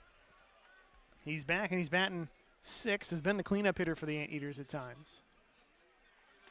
And up and in fastball, got a bat on it, but tips it into the glove. So he's a strikeout victim. Swenson so far sailing right along, and for the Anteaters, their 3rd time striking out tonight. As Rowan Felsch steps in. Good to see him back. Got injured in the USC game to start the month. Came back against Long Beach State. Actually gotten at bat at San Diego State last Tuesday. Takes a strike from Swenson, 0-1. 3-1 Bruins on top. Watching on ESPN+. KUCI on the radio broadcast. Thank you to Neela Engineering tonight. Felsch hits one high and hard to left center. On the move is Dean West. He'll set it underneath it in the alley for the third out. And the Anteaters, for the first time tonight, go down 1-2-3. Back to the mound will be Tyler Foster and the Anteaters here in the fifth inning with Mark on ESPN Plus and KUCI. It all comes down to this. Be there at Cicerone Field at Anteater Ballpark on the campus of UC Irvine for the 2026 Big West Baseball Championship.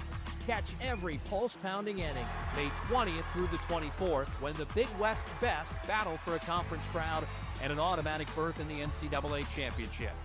For more information, go to bigwest.org/tickets.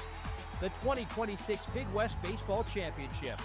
The road to Omaha starts here. Imagine yourself in a new Toyota. Wow. Awesome. Cool. Sweet. Nice. Hey! I like your dress. You look pretty. No, you look pretty. No, you look pretty. No, you.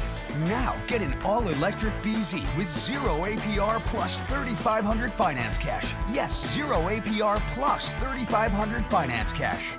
Go from dreaming it to driving it today. Toyota, let's go places. And we are back. You look at this incredible group of people here tonight enjoying really a rich college baseball game between two great universities. I want to tell a little story, if you'll bear with me.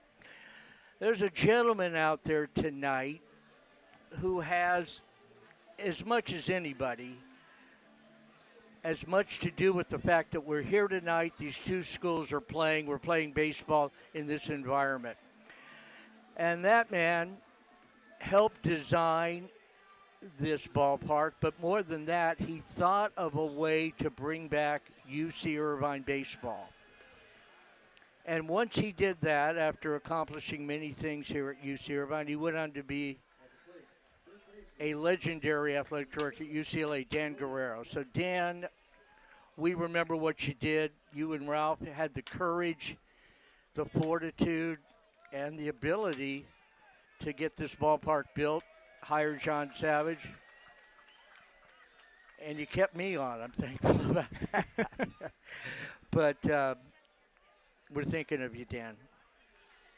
And it is a gorgeous ballpark and a gorgeous environment. And, of course, Ralph Cicerone was right there with him, hand in hand, those two brilliant men, in reviving Anteater baseball. They've been to a couple of World Series. John Savage got his start here. He's now going to go into the College Baseball Hall of Fame as a head coach when he's done at UCLA. Here's a line drive to left center field on his horse, but unable to come up with it out in left center field. Turning first and into second base easily goes Roman Martin. Well, a heck of an effort right there. Yeah, he might have gotten a glove on that. Was Pulaski, as he almost tracked that ball down, hit on the line. Danny with great lateral movement on a ball that was blistered. Here is the first pitch strike now to Peyton Brennan. Oh, sorry, that was it's a little delayed on the replay there. But, yeah. Giving some love to Pulaski. It looks like he's back healthy with the wheels. Yeah, he made a play out of something that appeared to be there would be no play. Here comes Dan Babona out now, and he's going to go to the bullpen. That's going to be all for Foster. So he gives up a booming double to Roman Martin. No shame in that. Peyton Brennan takes a pitch, and that's going to be all for Foster. So we'll take a 90-second break. We're in the fifth inning. It's the Bruins 3, the Anteaters 1. Back with more on ESPN+.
like Tim Grock, although he's a year younger. Hunter Manning has a world of talent, as does Tim. But they're in and out of being around the plate and having commanded their pitches. And that happens to some of the best, it turns out, pitchers in all of college baseball their freshman year. For Grock, a sophomore, but it's really almost like he's a freshman with the amount of innings thrown. Hunter Manning has the goods. Like Tim Grock, and these are two different people, entirely different, but he has had some great moments this year for the Anteaters, and other moments you scratch your head. Manning 0-1, an ERA of above 9. He does have a save. His first pitch of the night, breaking ball over to Peyton Brennan. Brennan 0 for 2. He did get an RBI on a ground ball, bouncing ball to first on a nice pick. It could have been an RBI double, couple of RBIs, but a good pick by Alonso Reyes. Checks up, fastball over 0-2. Brennan bounced to second his last time up. Runner at second, he's a left-hand hitter, so ideally you want him to pull the ball on the ground or in the air for a hit. If not a hit, advance the runner to third. 0-2 pitch is lined just past Felstad, out into left center. On it quickly is Doyle to get it back in. And a game of inches it is when you see the replay on this if you didn't catch it the first time. Zach, a good effort. The ball tailing away from him, it appeared, and it was just a bit. He might have been an eyelash late in getting the glove up. Doyle on it quickly. The runner had to retreat to second, so Martin can only go to third. So a line single, nothing cheap about that, hit by Brennan. At the corners, nobody out for Will Gasparino. He struck out and singled 1 for 2. Big RBI guy looking for number 40. And intercept the infield double play depth. And Manning gets a strike 0-1. Hunter, big and strong, 6'5", 220, true freshman from Valencia.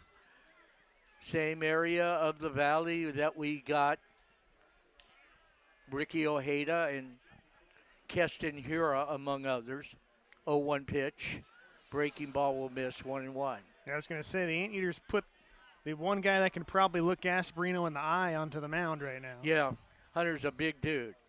West Ranch High School is his alma mater. Manning, 9 2/3 innings, has allowed 13 hits, walked 4, and struck out 13. Next one, a little dribbler slowly towards second.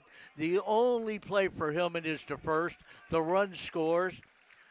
Gasparino taps it to second, but he picks up an RBI, his 40th of the year. Martin scoring from third, Brennan to second. The only play was to first. So Dillon made the right play, and it's 4-1 Bruins. So Gasparino taps out. That run charged to Tyler Foster. So Manning now on his own. Runner at second, 1 out.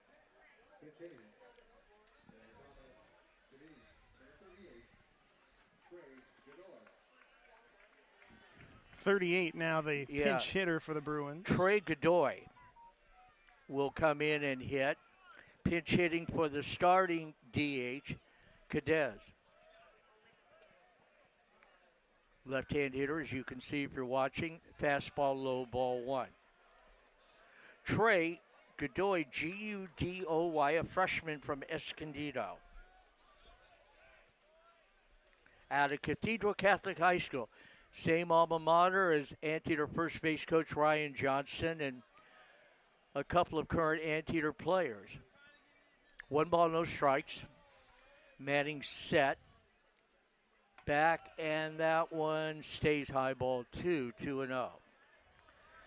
Looking at the numbers for Trey is actually his first name. Trey Godoy on the year, 21 at-bats, 7 hits. So he's done well in limited plate appearances, hitting .333. Godoy takes a strike 2-1 to Trey Godoy. Listed as an outfielder, but the DH Dominic Cadiz, when he was in there, the starting DH, had struck out and walked. Freshman takes inside from another freshman, 3-1.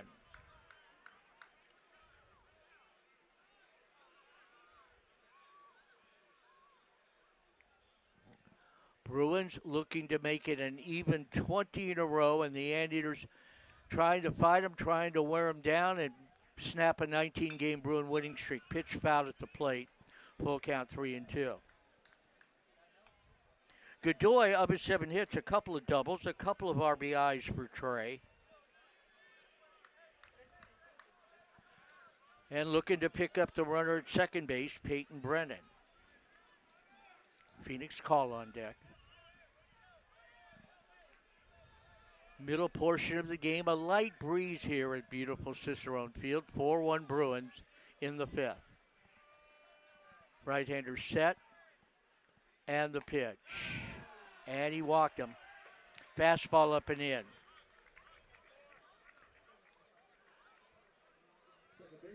So Manning's faced 3 batters, given up a single, a walk, and an infield out. 1 in, 2 on, 1 out. Here's Phoenix call. Phoenix walked and struck out. The junior from Calabasas High.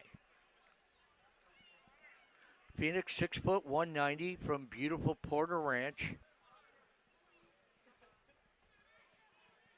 Father, a successful producer in the film business. And he shows bunt, and the pitch gets away from Connor Deach to the backstop, and the runners move up to second and third. That can be deadly. That takes away a ground ball double play possibility, although Call's a tough guy to double up. And now 2 in scoring position. Second and third, 1 out. It's a wild pitch.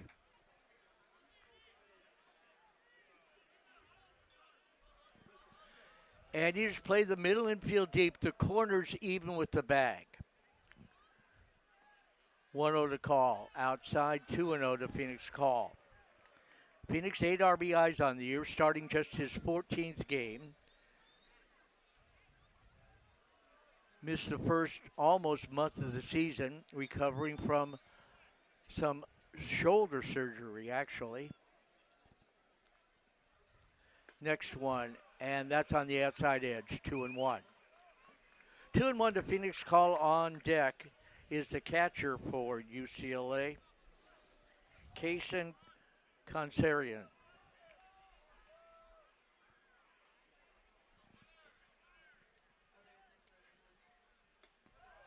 Phoenix takes ball 3. So Manning right now a little out of sorts again, 3-1. Second and third, 1 out.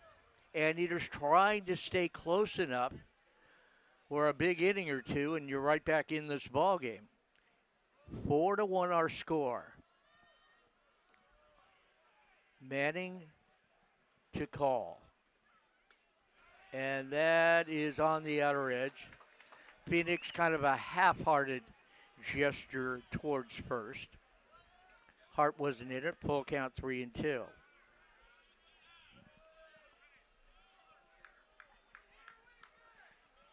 Phoenix has played a little outfield for the Bruins in his career, but really his pro career will be in the infield. He'll take ball 4, way high. Call walks for the second time. The Anteaters just walking way too many Bruins tonight. They have walked 6. They have hit 2 batters against a team that scores 9.5 runs per game. Now you mentioned the similarities and also the dissimilarities between Hunter Manning and Tim Grock. And pitching-wise, it's been a lot of that, a lot of lights-out innings, and then a lot of innings where they can't even retire a batter or find the strike zone. Right. It's kind of remarkable. 2 guys who you would think, you thought maybe this year, later in the year, they'd be in the weekend starting rotation, or certainly one of them be a possibly Sunday guy, which is now locked up by Finn Wall, who's been great, and the other guy a Tuesday starter. Another guy, Ryder Brooks, warming up, who's had the ebbs and flows of his season. Yes, he has. Bases loaded, 1 out. And the first one over, strike 1 called. Consarinia, right-hand hitting catcher. Kaysen, a fly ball to right and a single. Anteaters hoping for a double play ball from the Bruin catcher. The 0-1 to Consarinia, outside, nice save by Connor Deutsch. That one could have been to the backstop. Really in the left-hand batter's box. 1 ball, 1 strike.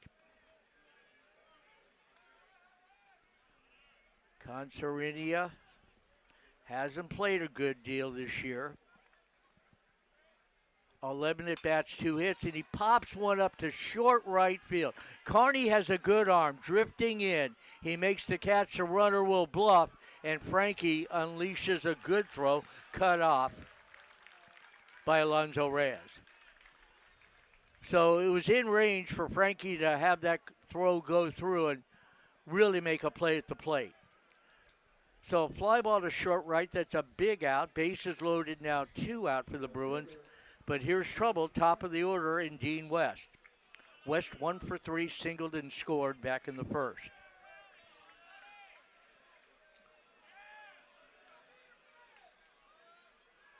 Manning trying to limit the damage. Grant, Grock, Foster, and now Hunter Manning. Over the top, good breaking ball. He broke one off there, strike 1 called. All-American Player of the Year candidate. Probably at this point the leading candidate for the National Player of the Year. Rock Chalosky on deck. Swinging a foul behind the plate. And Manning 1 strike away from getting out of it and keeping it a 3-run ball game. 0-2 to junior Dean West. Dean out of Woodland Hills, Notre Dame High School. 5'9" leadoff hitter and left fielder. Swings and sprays it foul. Out of play, third base side. And has shown off the glove, too, tonight. Outfield assists, nearly 2 of them, and diving play. Yeah, that's right. Saving a couple runs. He's got more outs tonight than some pitchers. Okay. 0-2. This UCLA team without a apparent weakness. That pitch just missed. Had him set up for the change. Little outside, little bit low, ball 1, 1-2. Good shot of Hunter.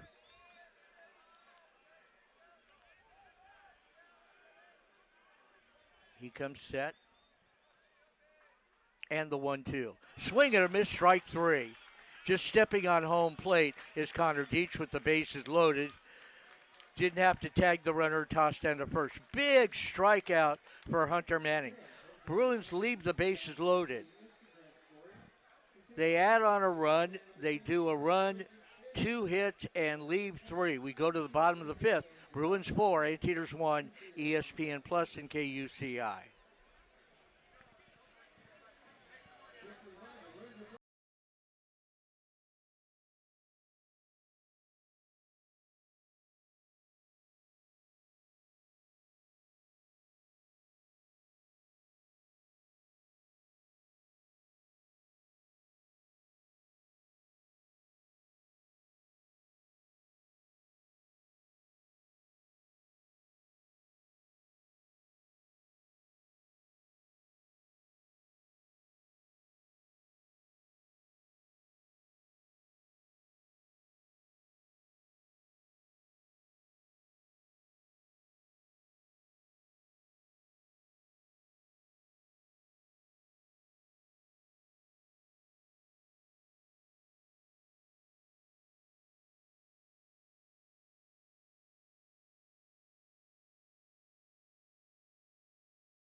Chris Grotus.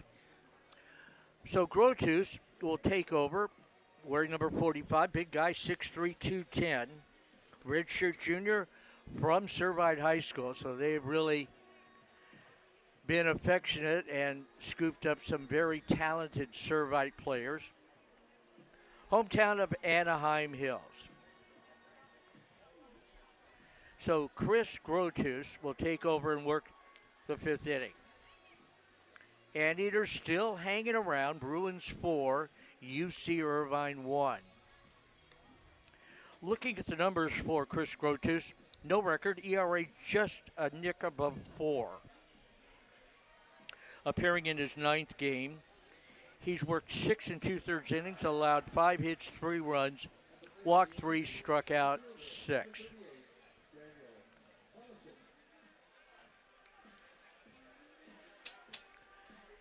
Danny Polasic will start it off, then Connor Deutsch, we think. Then for sure top of the order in Zach Doyle. 8, 9, and 1 in Ben Orlopp's lineup. Polasic flew out to left, 0 for 1. On the year, 0 for 2. What a horrible break for a talented young player. First game of the year, first at bat, grounds to short, and you injure your hamstring. And that is a month to 6 week process. And it took Danny about 5.5 weeks to get healthy again. He'll take a strike from the Bruin left-hander. Grotus, 0-1, and a swing and a foul at the plate, 0-2.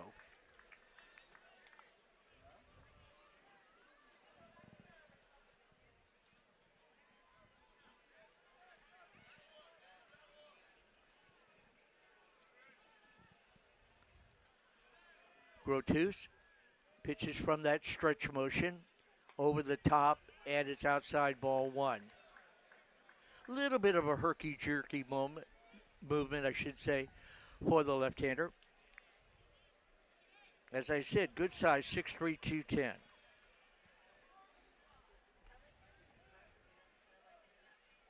One-two pitch. That's perfect. Right at the knees. Outside corner. $1 million pitch by Chris Grotus. And he gets Polasic looking. 4th Anteater to strike out. 1 gone in the 5th. Here's Connor Deach. Connor 0 for 1 tonight. Been a busy guy behind home plate. Deach on the year. Only 7 at-bats, looking for his first hit. Connor, a junior. First year in the program, crowds the plate. Takes on the outside corner, strike 1 to Connor Deach. Spent 3 years at Santa Ana Community College. Drove in 55 runs in his career there. Connor's actually a twin. I think I said he was a triplet earlier. Forgive me, Connor and Mom, because his mom is also a twin. Tell you what, the Anteaters lead in duplicate siblings. They lead America in that's for sure. Yeah, I think it was Polasic who might have been the triplet. But yeah. Can't even keep track nowadays. Yeah, I'm just trying to get acquainted with Danny after not seeing him for 6 weeks. 1 ball, 1 strike to Connor Deach. He is a twin. Pitch fouled first base side, 1-2. Another twin friend of the program in the other dugout, Jake Palmer. Yes. We've had 2 Palmers here, but it wasn't both set of twins. But yeah, Jake now an assistant for the Bruins. He's a heck of a player. Oh, could he battle. Contact hitter. Gillespie loved him. 1-2. We miss you, Skip. 1-2 pitch. Swung on a missed, strike 3. Grotus comes in and looks good. Strikes out a left-hand hitter and a right-hand hitter. 2 up, 2 strikeouts. Here's Zach Doyle. Doyle is bounced to second, bounced out third to first. Zach hitting 200. 11 hits on the year. 7 RBIs, 4 of them in a couple of important wins this weekend against Long Beach State, the Dirtbags. Grotus works, strike 1 called. Name of the game, get strike 1 and throw consistent strikes. You'll probably find success.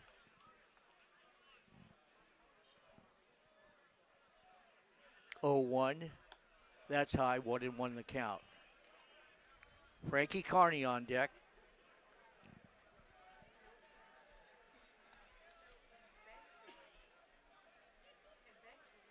UCLA takes on USC. What a series that will be. Friday night, Saturday and Sunday. I don't know what time the games are on Saturday and Sunday. We'll look it up. Swing and a miss here. 1 and 2. Bruins and the Trojans get together at 6 o'clock Friday, 2 o'clock Saturday, 3 o'clock Sunday, all at Jackie Robinson Stadium, number 1 and number 7.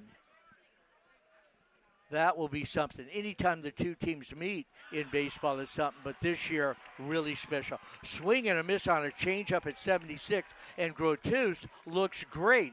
He strikes out the side, and the Anteaters tiptoe through the 5th. We go to the 6th. Bruins 4, Anteaters 1, ESPN Plus and KUCI Radio.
Then a week from tonight, Alex and I will be back with you for a 6 o'clock start as the Anteaters host San Diego University.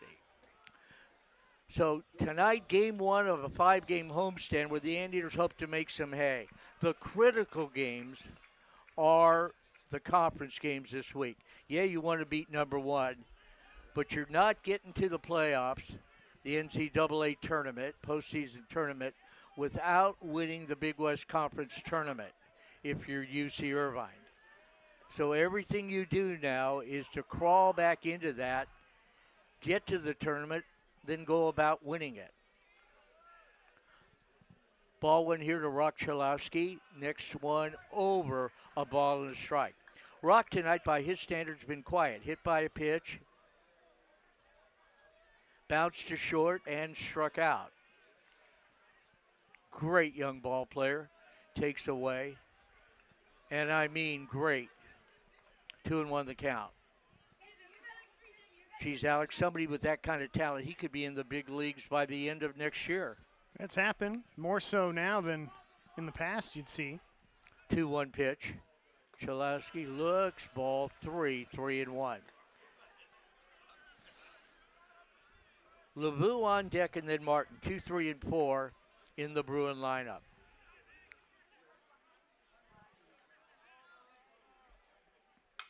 Here's a 3-1 lifted to right field. That one he hit underneath it with all that power, drifting over a couple steps towards the line with all night to make the play is Frankie Carney. So Chalowski, a rainbow fly to right, 1 out in the Bruins 6th. Manning, after a couple of walks and a base hit, settling down, but that's going to be all for Hunter Manning. Anteaters will make a pitching change before LeVou, the left-hand hitting first baseman, comes to the plate. So they'll go to their 5th pitcher of the night. The pitching parade continues here at Anteater Ballpark. And I believe it's going to be Ryder Brooks, and it will be. So Ryder will come in and replace Hunter Manning. We'll take a 90-second break. 4-1 UCLA.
From nearby Fountain Valley High School, where he went to high school with Tim Grock. Ryder Brooks, what can you say? Early in the year, first 3 to 4 weeks of the season, I saw him on the mound, and the batters were overmatched. He not only got people out, he'd give up a hit maybe every other inning, and it was nothing special. But he was striking out people. They were off balance. He was hitting the corners. He was a maestro. And then it disappeared. I have no idea what happened. I know that it's in there and that Ryder Brooks is the type of guy that will turn it around. If the Indians are going to go anywhere, he has to pitch crucial innings. So Ryder working tonight. First pitch is outside, ball 1 to Mulibi Lavu. All-American candidate in his own right. Walked and scored, bounced to first, flew to left. Brooks with an excellent slider, but he hasn't had the bite to it, obviously, in the last month. There it is.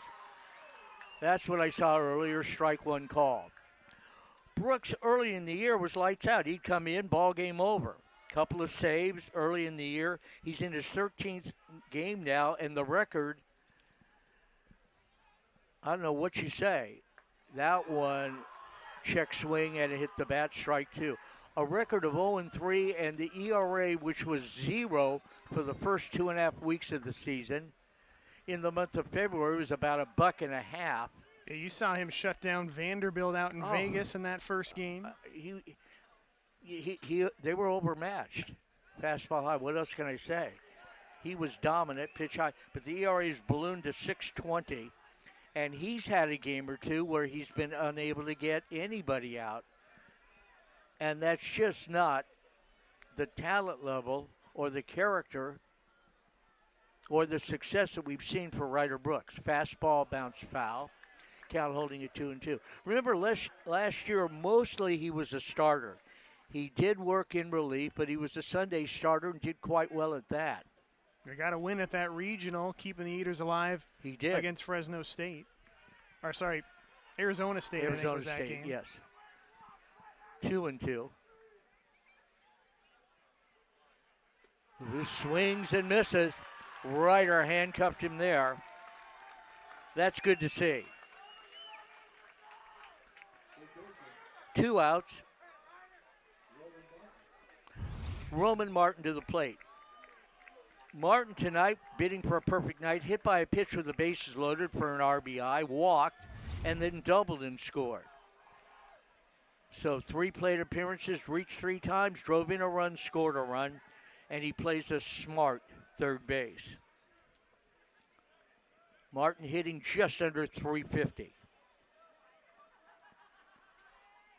Ryder pitches from the stretch, first base side of the rubber, and works a fastball over at the belt, outside corner 0-1.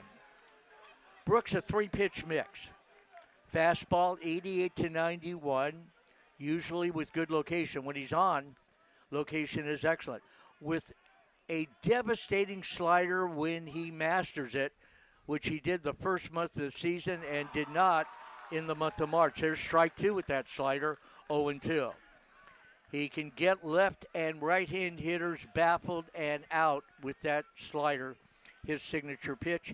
And he's really come around and worked a pretty good changeup as his career has advanced. Redshirt junior, Ryder Brooks. Next one bounced towards second and just over the reach of the glove of Dylan Hillman, skips out into right field. So Martin reached out, hit a big hopper, had something on it, and it bounced over the glove of Dylan Hillman. He's got his second hit. He's aboard for the fourth time tonight. A bouncing single to right. Here's Peyton Brennan. Brennan, an RBI on a bounce to first. Bounced out second to first and single. Ryder works, and that's in there 0-1. Brooks looking more confident again here tonight. Crisper, working quicker. More pizzazz behind him. He looks focused. We'll see. The 0-1 pitch. And that's low and away, ball one. 1 ball, 1 strike. And maybe attribute that to he's a little wiser now. He's a year older than he was yesterday. Oh, yes, you're right. Now 22 years old. Happy birthday, Ryder. He has a UCLA connection, which I'll turn over to you in a moment. The next pitch, that's over, strike 2. Yeah, his brother Jake, a draft pick a couple years ago, now with the Rockies, but he spent 3 years, got 13 wins as a starter at times for the Bruins. There are 5 pitchers on the Anteater staff currently. May not have time to get into it here. 1-2. That'll go to the backstop, a wild pitch. And the count evens 2-2. Trevor Hansen recently has been a little under his very high standard he set for himself. Ricky Ojeda's been hit and miss, and the last 2 times out we haven't seen Ricky. If Hansen, Ojeda, the man on the mound right now, Ryder Brooks, and either Grock, Manning, or both of them come back to what they can be, then the Anteaters are cooking. The Anteaters are trouble. It's a lot of ifs. 2-2 will miss low and away, ball 3. But baseball is a game of ifs, isn't it? Yeah, they haven't seemed to got all the horses running in the right direction. Right. Some have been good, the others have fallen off. Right. So if they can get the full roster. They get that pitching staff back to what it was in February. You have a very competitive program. 3-2, swung on and missed. Brooks goes up the ladder, 91 with the fastball. Big strikeout there. That'll do it for UCLA. No runs, a hit, a man left. We go to the bottom of the 6th. Bruins 4, Anteaters 1.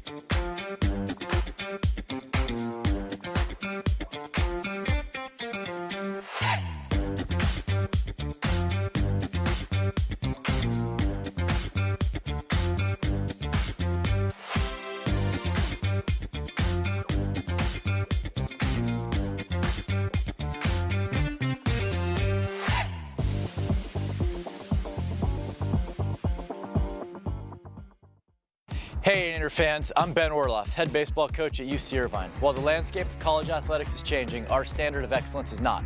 But we need your help to continue to compete for and win championships. The Together We Zot Fund provides direct support to our student athletes and allows us to retain our outstanding athletes and recruit the ones who will continue to elevate our program. Visit anteaterclub.org to learn more about the Together We Zot Fund and invest in the long-term success of UC Irvine baseball.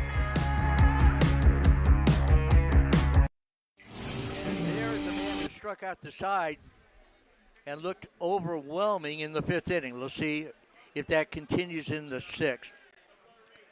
Bruin left-hander Chris Grotus.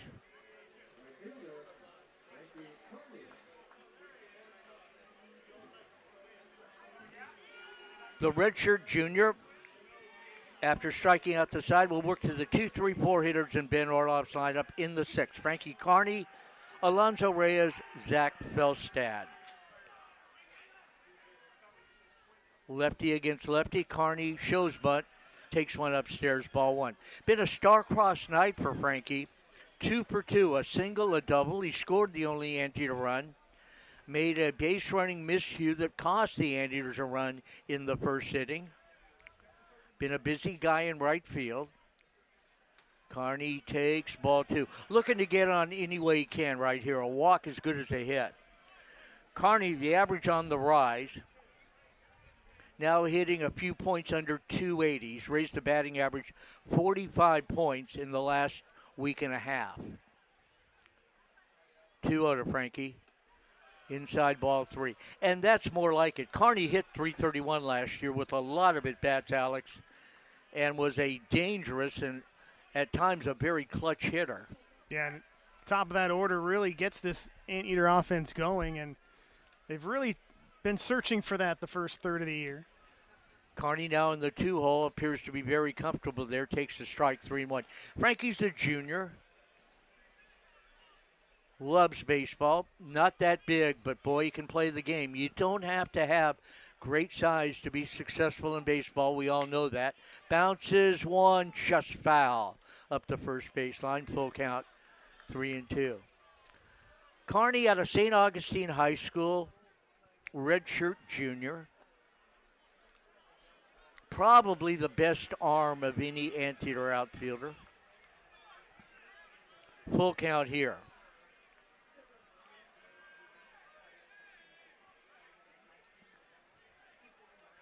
Chris Grotus. 3-2 pitch is on the outside corner, strike 3 called. That was like a surgeon. That was right on the black at the hip away. Carney doesn't agree with it. Kind of shaking his head, doesn't say anything, and heads back to the third base dugout. 4 batters faced, 4 strikeouts for the Bruin left-hander. 1 out in the 6th. Alonzo Reyes.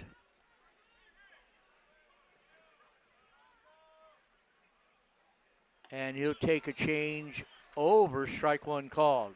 Right around the letters. Reyes a walk and a base hit. That scored Carney. He tried to go to second on a would-be double try, was thrown out 7-4 on a nice play by Dean West, who has made a difference in this game, especially on the defensive side. 1-1.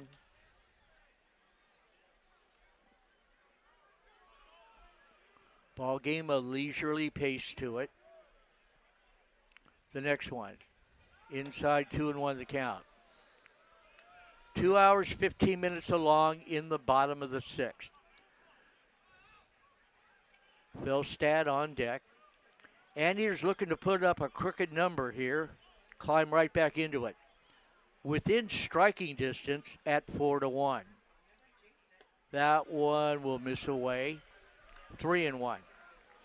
Anteaters, of course, were overwhelmed at UCLA, losing 11-1 in a game that was concluded in the 7th inning with the run rule, trailing by 10.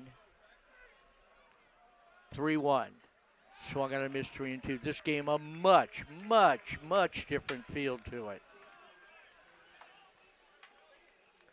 3-2 the count. Alonso, 1 home run, club leader with 21 RBIs. Junior from Culver City High, that is, and he'll take strike 3 called. Well, I don't know what it is, but this guy has struck out 5 consecutive anteaters, the last 2 on brilliant 3-2 pitches. Carney caught looking, Reyes caught looking. Couple of pretty good left-hand hitters. Quickly 2 out in the 6th. The third left-hand hitter is Zach Philstad, who has doubled and lined out to left on a diving, sliding catch by Dean West.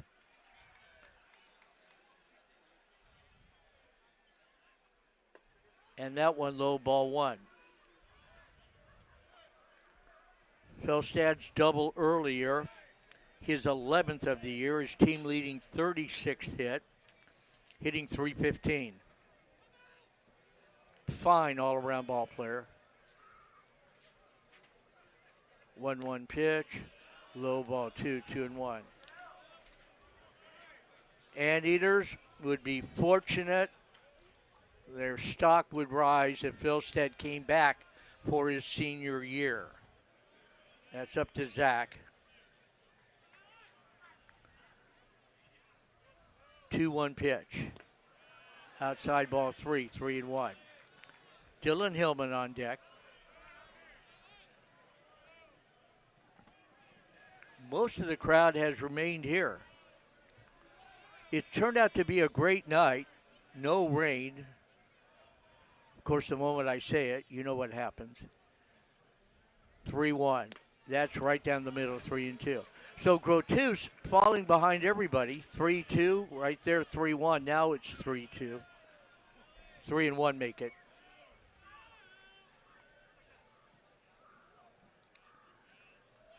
The 3 balls hasn't bothered him yet. Will it here? And it's rolled third base side. Down to get it between the mound and the foul line is Chris Grotus. He'll turn throw to first and retire the Anteaters. Philstead, a little dribbler, comebacker 1-3. Anteaters go in order. Alex will be with you in a moment. We'll go to the 7th. It continues UCLA 4, UC Irvine 1 on ESPN+.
The 7th, UCI and number 1 UCLA, and the attendance is in 2,685.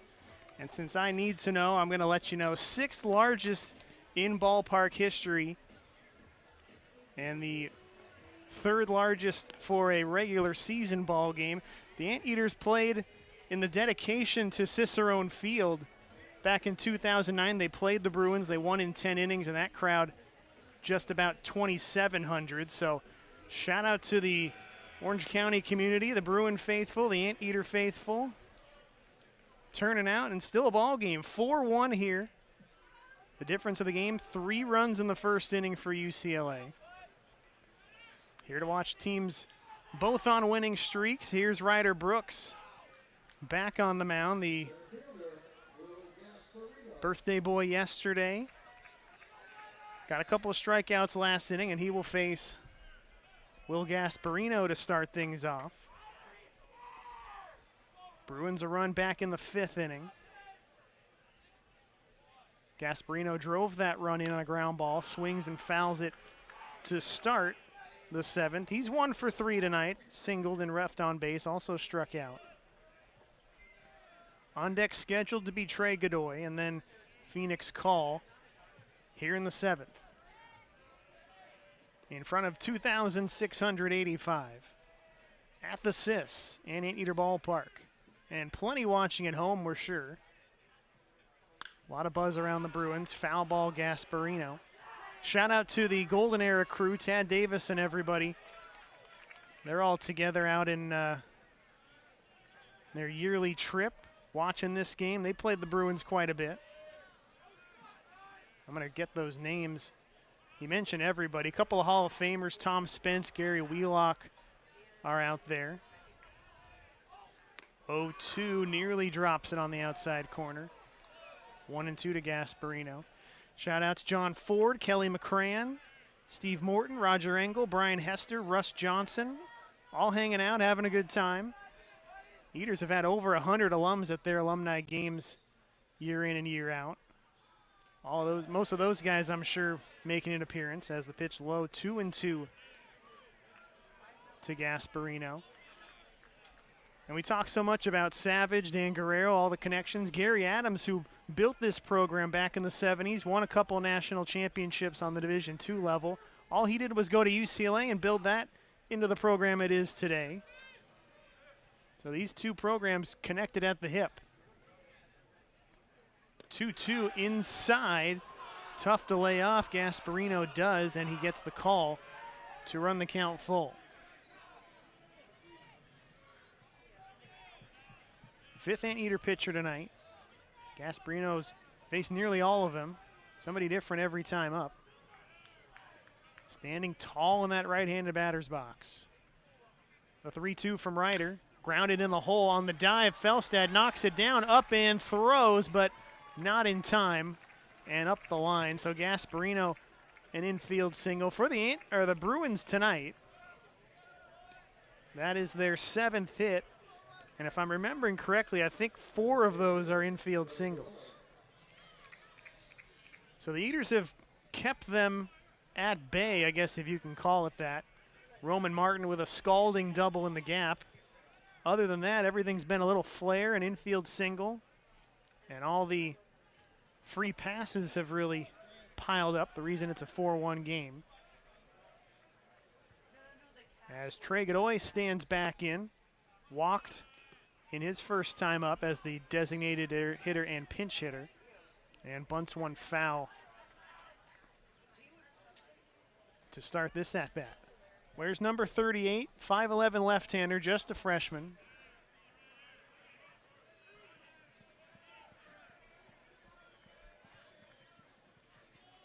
In the DH spot, took over for Dominique Cadiz.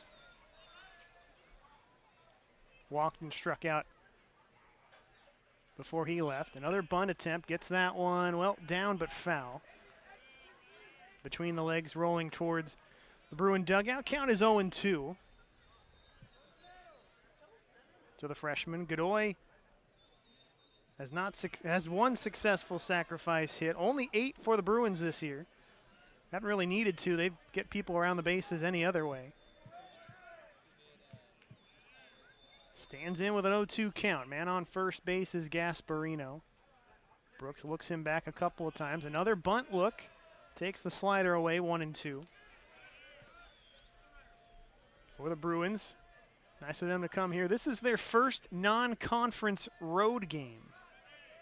They had a neutral site trip to Texas back in February, and they've played at Ohio State and Iowa in Big Ten play.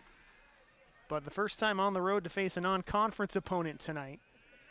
They'll also make a couple trips to Fullerton in a few weeks, to Pepperdine. Or sorry, UC Santa Barbara is the other one, so some Big West love.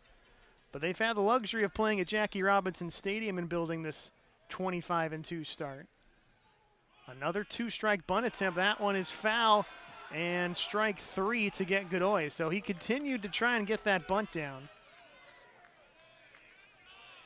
And unsuccessful. Goes down as a strikeout for Ryder Brooks, his 3rd of the evening. So one away after the infield single on the dive by Felstad.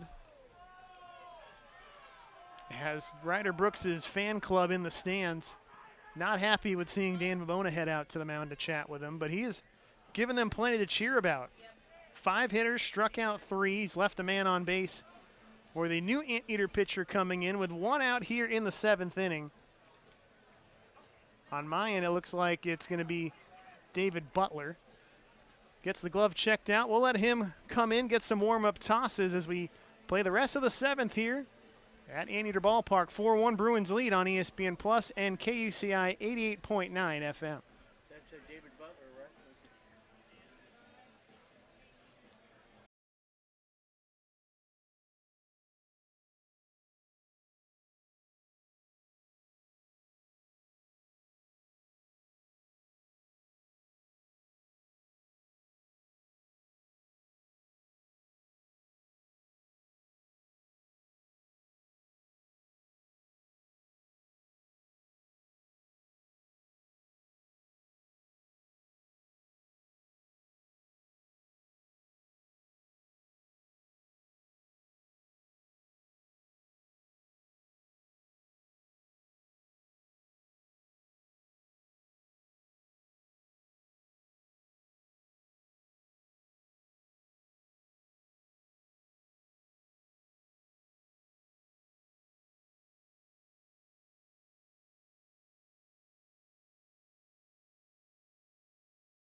My producer behind me, Amanda Larsh, making sure that's the case.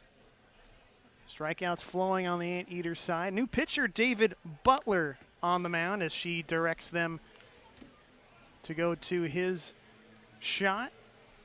5th-year collegiate player, 3rd-year Anteater. He's one of those Pavia-style guys, has not redshirted.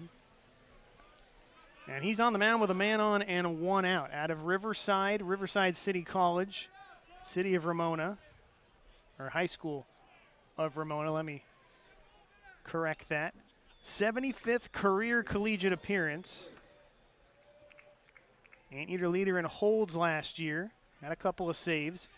In a spot right here with a man on and 1 out for Phoenix Call. He was at the dish when Tim Grock was lifted. Stands in, first pitch taking away 1-0. 2 walks and a strikeout for Phoenix tonight.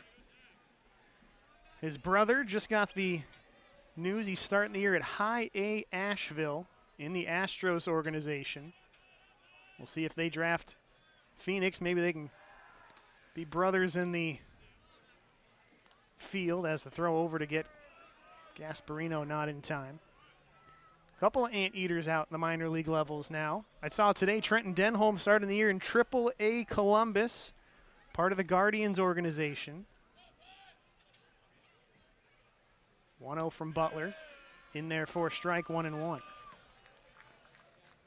Another Guardian, Anthony Martinez, will be in High A as well. Hill City, which used to be Lynchburg, they're calling it Hill City now. Plenty of Anteaters around the country. As the 1-1 from David, inside gets the corner on the slider, 1-2. Well, I believe there's 7 or 8 of them currently who are not in the big leagues who are more than capable of getting that shot, whether it be at 1, 2, 3 years. There's some talented former Anteaters working their way up. They all know the ropes. They've got to find a way. Ground ball to short. Felstad to his right is going to go to first base, and Phoenix Call will beat that out. So a tough play, was not hit very hard. And by the time it got to Felstad, he could not get him at second. tried to readjust, and Phoenix Call, who has a lot of speed, beats that out for the infield single. So a tough play. Now the second infield single to Felstad this inning. Now 2 on with 1 away. The old saying, you can't coach speed. You've either got it or you don't. So Call's on for the 3rd time tonight, his first hit and the 8th hit for the Bruins. Their 5th infield single, if I'm reading that correctly. Concerini has got one of those. He's 1 for 3 tonight. And he hits one hard to the outfield. On the move is Doyle. Thought about making a diving attempt, but does not, as he throws it all the way home to keep Gasparino, who was running on contact. So Concerini has got a 2-hit night out of the 9-hole, and Bruins have loaded the bases here against Butler with still 1 out. Well, Concerini had 1 hit on the season before tonight, so he's a happy camper over at first, showing his talent. It turns it over to the top of the lineup with Dean West, a single of his own. That one went up the middle into the outfield. Aside from that, has been hitless throughout, 1 for 4. Batting from the left side, leadoff hitter Rock Chalowski jumps out on the on-deck circle, and Butler buries in a strike, 0-1. Another minor league development we saw, there's 2 anteaters in the outfield in High A Cedar Rapids, Jacob McCombs and Caden Kendall in a powerful outfield, the Twins organization. I don't think either one will be there all season. They're pointing up. And we mentioned Chalowski could be the first overall pick. The Anteaters had a first overall pick per se. Royce Lewis, who was committed to come to UCI, went first overall to the Twins, and he's better for it, playing in the big leagues now. And we say hi to Royce. Friends of the program. 1-1 to West. He hits one down the left field line and just foul. Or that would have been 2, maybe 3 bases for the leadoff hitter. And David Butler and the Anteater faithful with a big sigh of relief. Could have broken the game open on that one, but it was fouled by a foot. That's all you need, though. Fastball up, and he took it the other way. Guy like that, he just saw Phoenix Call put the ball in play and reach first with his speed as he slowly makes his way back to the home plate. As you see the replay, yeah, maybe a foot foul, if that. Yes. So yeah, Anteaters all over the bigs and minor leagues. Some pro ball as well. Couple nearby. Long Beach has had a new independent team. See Thomas McCaffrey and Ricky Tibbett with them this year, just down the street. Butler tries to sneak one in outside, missing 2-2. So 3 singles, 2 of the infield variety, a strikeout, 2-2 count to West in a 4-1 ball game, top 7 in Anteater Ballpark with 2,685 in attendance. Butler misses away, 3-2. Yeah, Mark, you were gone for that. 6th largest crowd in ballpark history. 3 of those crowds came in the regional that they hosted back in 2009, which saw players like Steven Strasburg on the mound, Virginia.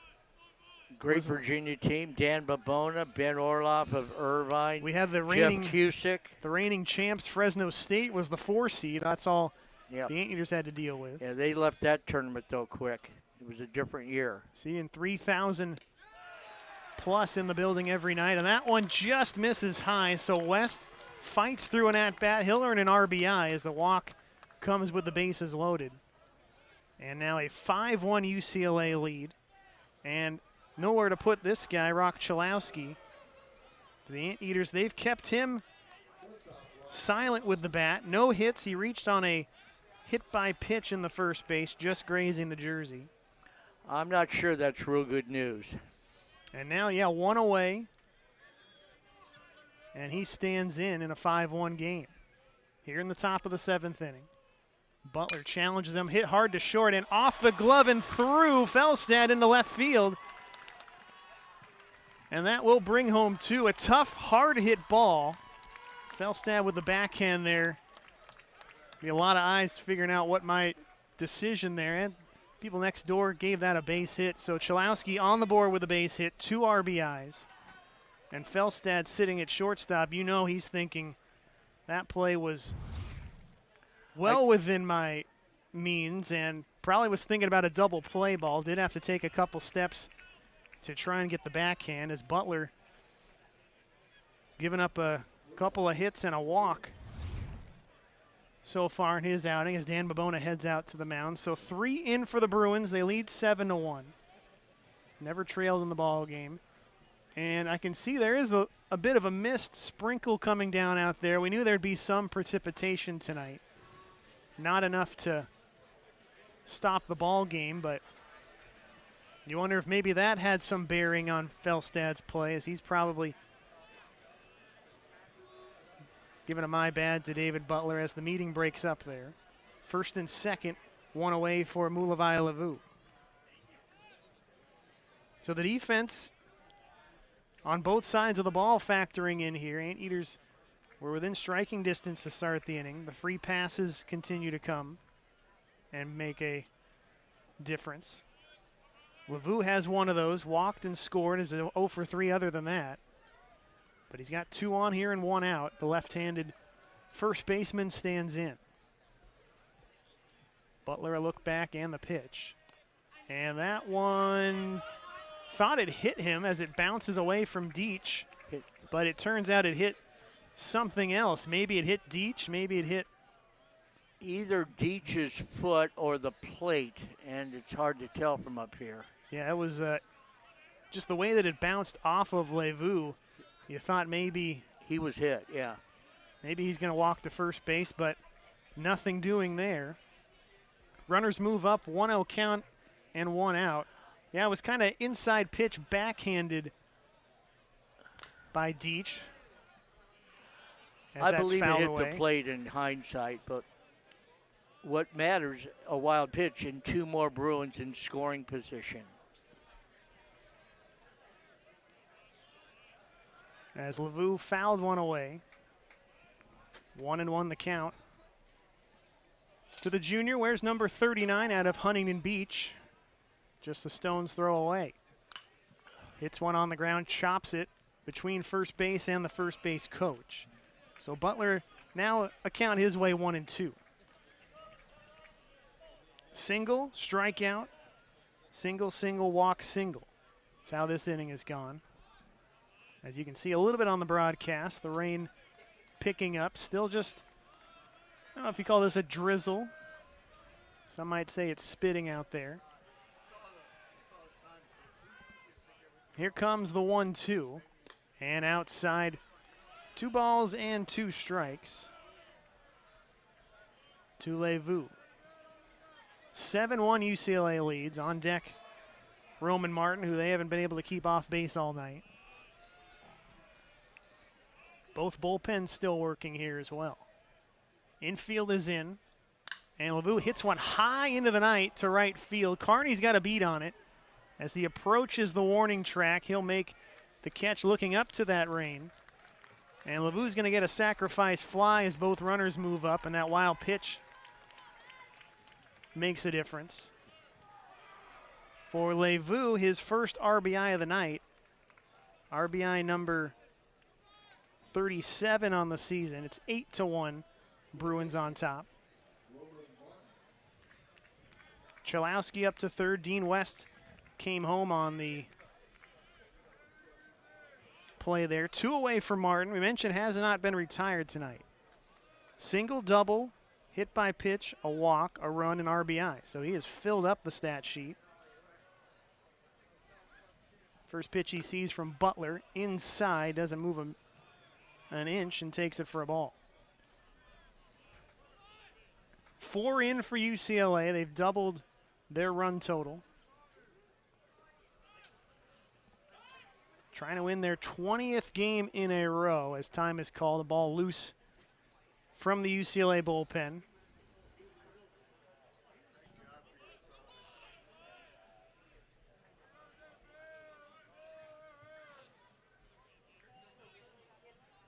Back ready to go here.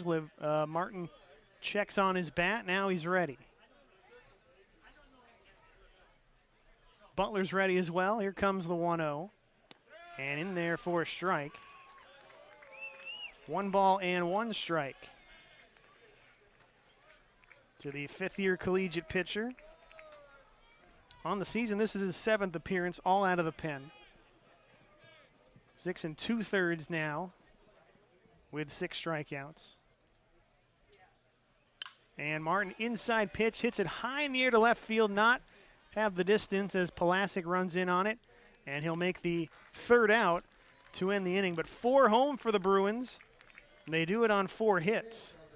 Leave a man on 3rd base. Onto the stretch here from Cicerone Field. Watching on ESPN Plus, listening on KUCI 88.9 FM.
Grotus and struck out 5 of the Anteaters on his way as he pumps the chest and gives way to a right-hander, Zach Strickland, a freshman, 6'2", 200 pounds out of Arcadia and Maranatha High School, a former Olympic League mate of my alma mater, Orange Lutheran. His numbers, let's check them out, shall we? A 4.91 ERA, 2-1 record, his 10th appearance all out of the pen. 20 strikeouts, 1 walk over 14 2/3 innings. He's given up 18 hits, 4 of them have been home runs, so he is pitching to contact, I guess you could say. As the Anteaters happy to see Grotus out of the game as the gap widened while he was in. Did not allow an Anteater base runner. Struck out 5 of 6 hitters. And the Bruins added 4 runs. They lead 8-1. As Hillman, Gutierrez, and Felsch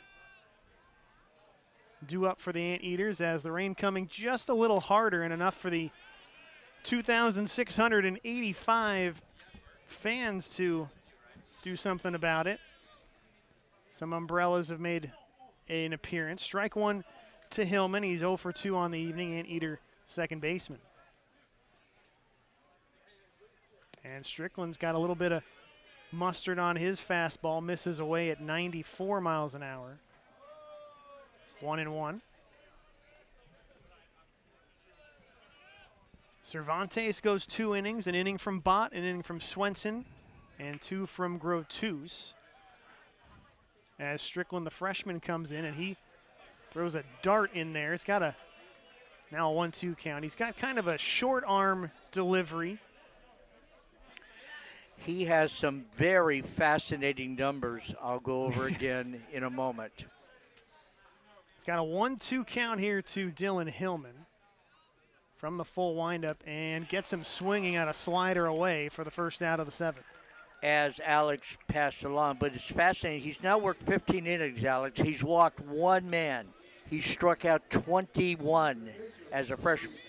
He's allowed 4 home runs. Yeah, 18 hits, so he's not in there to dance around the zone. He is going to challenge you. If you can hit it, great. He knows he's got the bats that can give him some run support. He's got a good defense. Sometimes steak, sometimes hamburger helper. Nothing wrong with either choice in my book. Meanwhile, strike 1 to Gutierrez, who's struck out tonight and singled. Anteater third baseman. As another ball wide down there. We want one of those pitchers down the pen that are throwing them on the field or in foul territory. We don't want one of these Strickland or Grotus kinds.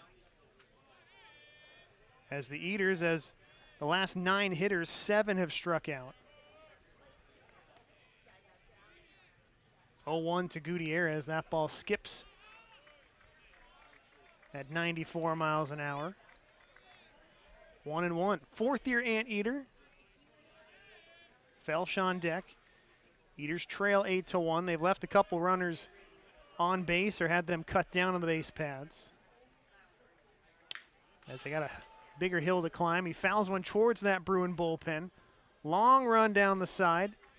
And a nice play. I think might have been a nice catch on that railing by the youngsters down there. Giving chase was Peyton Brennan. 1-2 to Gutierrez. Anteaters 11-16 on the season.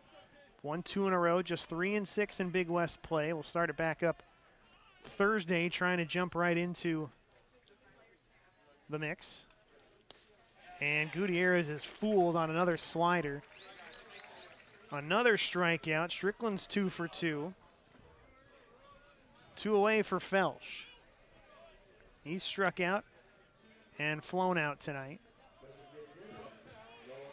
Bruins, they've got USC, top 10 USC, who's right now in a dogfight with UC Santa Barbara. 6-5.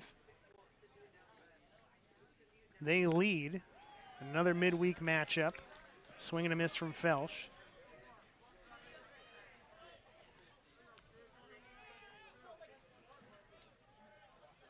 Good to have him back in the lineup, ready to start a 2-out rally here. Eaters' last base runner back. The single by Reyes that was cut down at second base. Ball low to Felsch. 1-1. Senior DH tonight. On deck, Daniel Pulasic. As Strickland, a little changeup as Felsch chops it to first. On the first hop, Levu grabs it, steps on the base, and Strickland, as his predecessor did, gets him 1-2-3 with a pair of strikeouts. 8-1 Anteaters trail. Going to have a couple changes as Ben Orloff is out to chat with the home plate umpire. We'll tell you all about him in the 8th here on ESPN Plus and KUCI 88.9 FM. Credit Union One Free Checking has everything you need to bank on the go, make deposits and more with our highly rated mobile app. And get your direct deposit up to 2 days sooner with CU1 Early Pay. Open your account in minutes at creditunion1.org. Introducing CU1 High Yield Checking, the account that rewards you for everyday banking. Earn up to 5.25% APY when you make qualifying transactions each month. Okay, no minimum opening balance required. Get started at cu1.com/high yield yes, checking. And at second base is Theo Kim. Get off the sidelines and into the game. With year-round sunny weather, Irvine, California offers something for everyone. So get ready to make a splash. Do more of what you love to do. And kick your Irvine adventure into full swing. Experience Irvine, Southern California's hub for recreation. Plan your visit today. On the mound for the Anteaters in the 8th inning. Peyton, first year in the program, transfer from San Diego State. Rogers known for having a great slider. 1 win, 1 loss, ERA of 5.40 for Peyton Rogers. He has 2 saves, 2 of the 5 for the Anteater staff. In 11 2/3 innings, allowed 17 hits, 7 earned runs, walked 4, struck out 8. He is not allowed a home run. It is wet, it is not pouring, but it is now a light rain, steady here in the 8th inning. So it is still playable, but the Anteaters, as we take a look also at Theo Kim into the ball game, Anteater second baseman. Theo, a switch hitter, can play several infield positions, and just getting his feet wet as an Anteater. So Theo in at second base, Rogers on the mound. The rest of the Anteaters remain intact. Theo Kim, by the way, from Rancho Bernardo, out of Rancho Bernardo High School. Sophomore infielder. Okay, Rogers, a sophomore himself, getting ready to go to work. Peyton from Solana Beach went to Torrey Pines High School before a year with the Aztecs of San Diego State. First pitch of the night, a swing and a miss, strike one.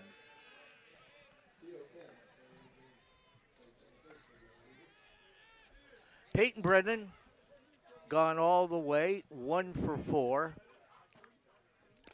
And he takes outside 1-1. And it's not Peyton Brennan.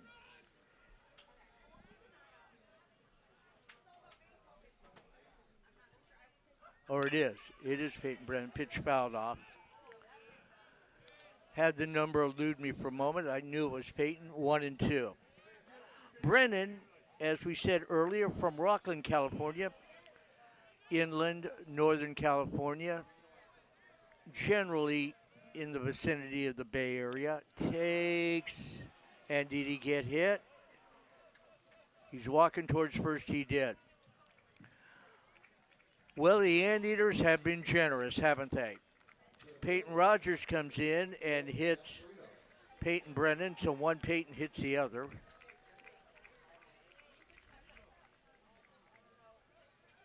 One on, nobody out.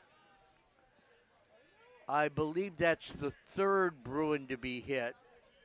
Anteaters have walked 7 unofficially. One on, nobody out. Gasparino, tall, lean, right-hand hitter with a world of power and talent, too. Takes away ball one. That was his slider from Peyton Rogers. Gasparino, 2 years at the University of Texas, where he was a teammate of injured Anteater star Tommy Farmer. Tommy could be back in a week. 1-0 pitch, outside 2-0. 2 balls, no strikes. Gasparino, 6'6", 220, grew up in Los Angeles. So like Tommy Farmer, they both went to Texas, both grew up in Southern California. Farmer grew up in Santa Monica. That went over 2-1. So their friendship could have started way before their adventures at the University of Texas Longhorns in Austin, Texas. 2-1. And Rogers works a fastball with some crackle to it, but it missed. Fastball at 93-1. 8-1 Bruins appear to be headed towards their 20th straight win. 3-1 here. Fouled off, full count, 3-2.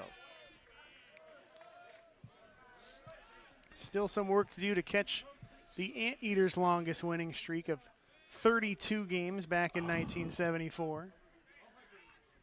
Unbelievable team. 48-8 on the year. Now UCLA might get to 48-8. I grant you that, or possibly better. 32, that's going to take a lot. Fouled off 3-2. Then again, if they were to sweep SC, and I don't think they will, but I think the Trojans are up to their ears in trouble when they play the Bruins. But if UCLA does that, who knows? Yeah, your glorious John Wooden team's barely won 32 in a row at times. Bouncing ball towards short. Short up. No, under the glove of Phil. Sat out into short left field. Going from first to third is Brennan. And Gasparino aboard. We'll talk about Coach Wooden in a moment. And we're going to have a pinch hitter here. We'll see how that's ruled. As a tough play, obviously, getting do or through die. Felstad. A tweener. Runners at first and third. Aiden Espinoza will pinch hit here for Godoy. Trey, while he was in there, had a walk in 2 plate appearances.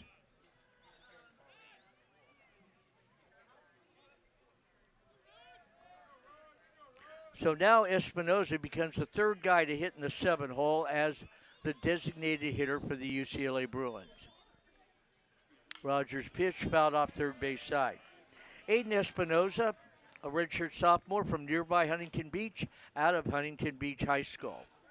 Espinoza, 4 for 7 this year. Doesn't play much, but he's hitting .571. 3 RBIs, a double and a triple among his 4 hits. Rogers' 0-1 pitch. That's right down the chute, 0-2. Well, Alex, in answer to, I think, maybe the greatest sportsman in American history, John Wooden, he won 88 in a row, 47 in a row, and 41 in a row. So he had a couple of streaks. Pitch bounce up the middle, charging is Felstad. He'll throw to first high, but pulled in by Alonzo Reyes. A run scores, a fielder's choice RBI for Espinoza, 9-1 Bruins. Gasparino standing at second on the 6-3 fielder's choice. 1 in, 1 on, 1 out. Phoenix Call will get another lick. Been a busy guy tonight. 4 plate appearances. Phoenix has walked twice, singled and scored. Call with that base hit. Just pure blinding speed to leg it out. He'll take a pitch over on 1. Phoenix on the year, the hit his 12th in 38 official at-bats, so hitting .316. 0-1 to Phoenix Call, and that will miss low, 1-1.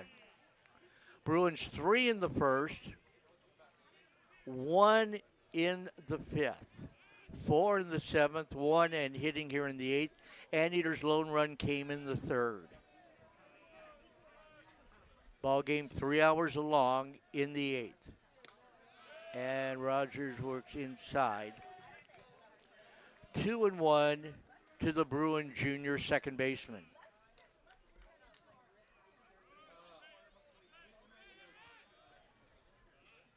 Peyton spread out a bit, open stance. Takes ball 3, 3-1.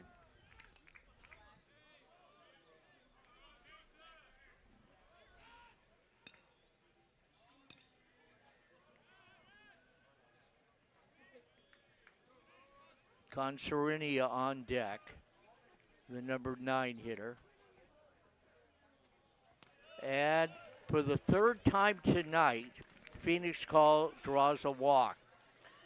So the on-base percentage, which is always good with Phoenix, has gotten even better. He came in at .509 on base, which is out of this world.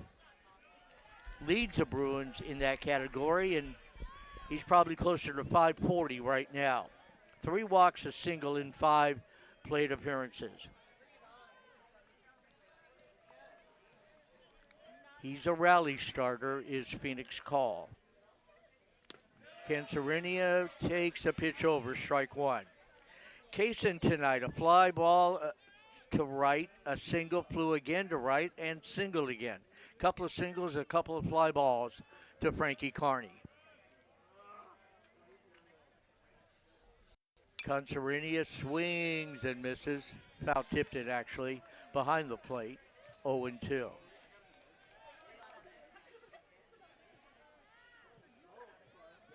Kaysen hasn't played much in his sophomore year. Had a good night tonight, 2 for 4. He came in 1 for 9, so he was hitting 111. Now he's hitting 231. Fouls it back.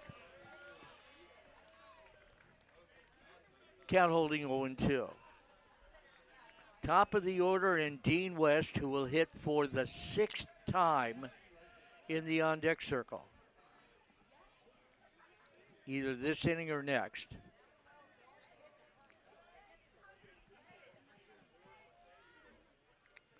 Rogers 0-2. And that one will miss. Fastball at 88, 1-2. Fastball, slider, his two main pitches for Peyton Rogers. Again, when the slider's working, it is a prohibitive pitch. 1-2 here. Fastball over, strike three called. So Rogers, good looking fastball there, records a strikeout. Fastball can get up to 92. That one was 88 right there. And again, his primary pitch, the slider, which can get out both right and left-hand hitters. He's beginning to throw a two-seam fastball also and a changeup. Right here, he's allowed a run, trying to hold it at that. 1 in, 2 on, 2 out. Here is West, who takes a strike. Dean has a single and a walk.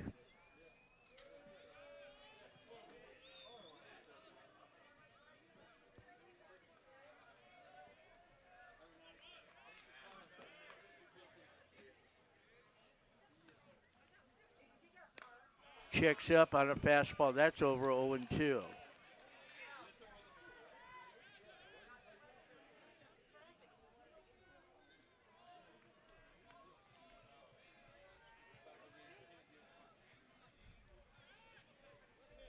West has reached twice, but it's been his defense tonight that has really stood out. And he bounces one to first on a nice, easy hop. 2 Reyes, he'll go to the bag, 3 unassisted. Bruins tack on a run. They do it without a hit. We'll see if they do give him a hit on that earlier. Regardless, we go to the bottom of the 8th, and the Bruins lead handily 9-1 on ESPN+.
Couple of strikeouts last inning. UC Irvine, the offense has gone silent the last 4 innings. In fact, let's count them: 1, 4, 7, 10, 13 consecutive anteaters have been retired. For UC Irvine, Pulasic, Deach, and Doyle.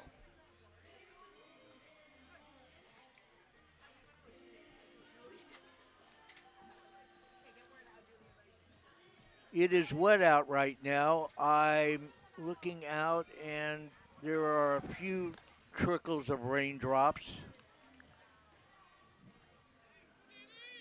So you'll call it a very light rain. The field, a little bit wet. I don't think it is anything to threaten harm to any of the athletes yet. Nothing pooling up, but we know Jim Yogi and the crew, they're ready to sop it up if it gets bad. Oh, absolutely. Well, they'd love to keep it going now. We're in the bottom of the 8th, and it's beginning to be one-sided. Or it is, however you want to look at it. Ball 1. Daniel Pulasic, great to see him back. Flew out, struck out 0 for 2. 0 for 3 on the young season for Danny. Zach Strickland, Bruin right-hander, back 1-0, and it's lifted to center field. Gasparino moving over, also West in the vicinity. It will be Dean West in left center. Pulasic skies to left center, 1 gone. 14 straight anteaters have been set down by another elite UCLA staff. Landon Gaz off the bench. Good to see Landon get a swing. Pinch hitting for Connor Dietz. So we'll have a new catcher in the ninth. Landon with a world of power. Only 40 at-bats this year. 2 home runs, 7 RBIs, 9 hits, hitting .225. Gaz from Moore Park, out of Moore Park High. Landon a junior. Swing and a miss, 0-1. He's up there swinging. He's not looking for a walk. You'd feel the same way if you had that kind of power.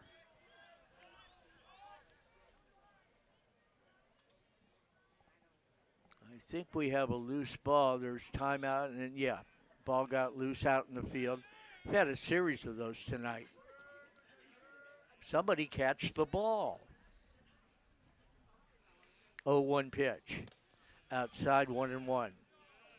I always say the design of this ballpark, whether you give credit to Dan Guerrero or John Savage, that those slanted bullpens that just direct the pinball of the ball onto the field maybe need to be rethought.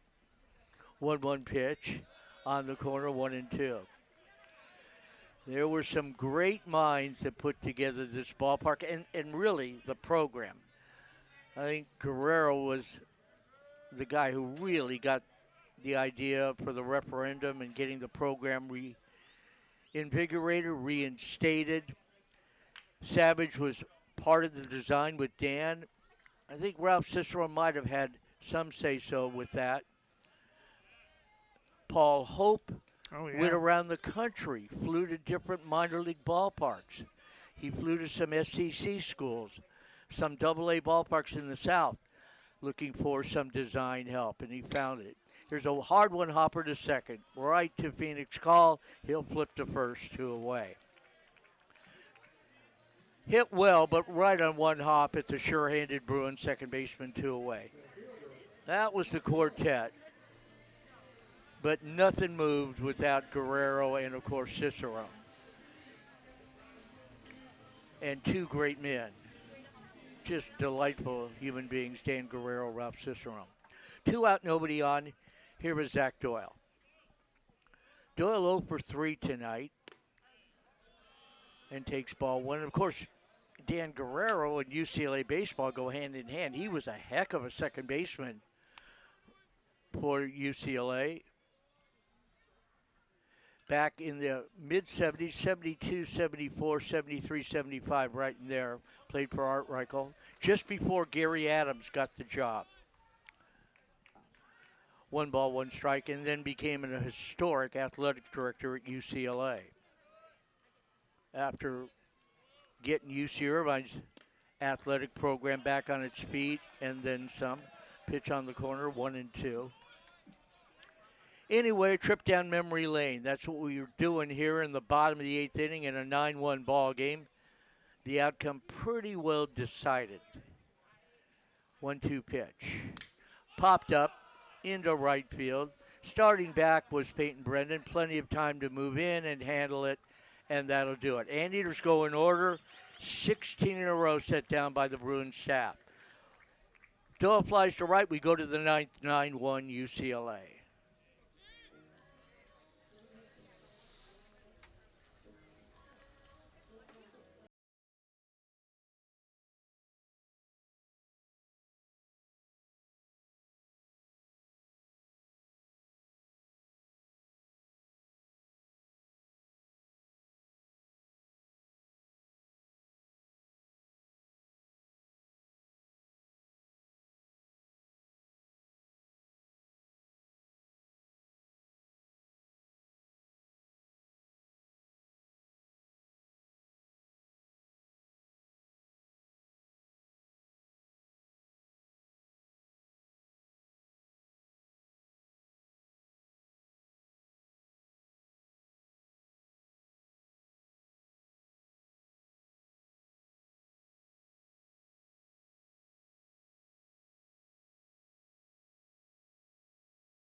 work the ninth inning for UC Irvine, and we have a new catcher, Zach Crandall.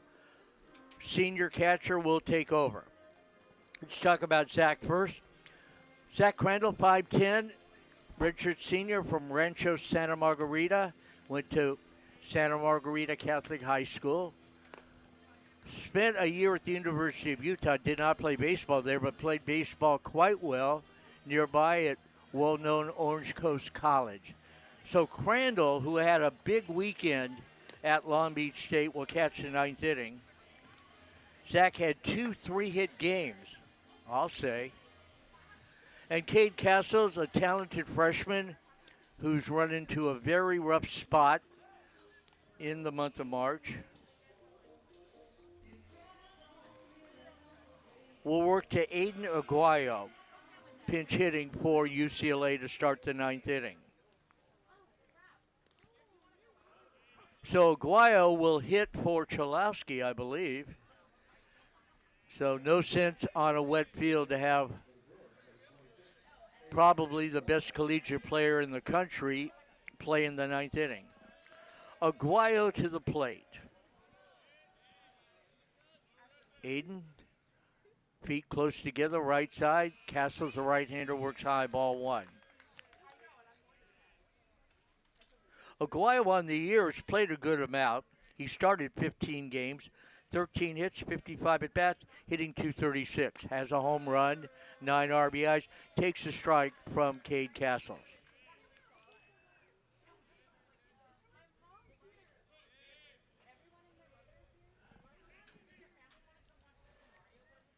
Cade, with that big leg kick of his, the pitch fouled back, 1-2. Castles, 6'2", true freshman from Davis, California, out of Davis High School. Early in the year, he was a Sunday starter. In the last 3 to 4 weeks, worked solely in relief. Castles back and the pitch low. He has an assortment of pitches, actually 5 of them that he can throw and be effective. Problem is, it's been the freshman jitters for Cade Castles. Back again, and that one sails outside. Full count, 3-2. Cade's fastball, 87 to 90. He has a cutter, a sweeper, a changeup, and a curveball. A true 5-pitch mix, not just saying that.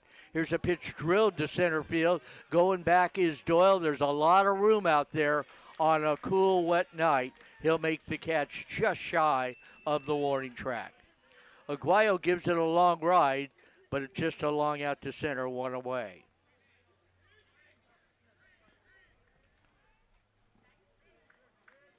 Olivia LeBeau.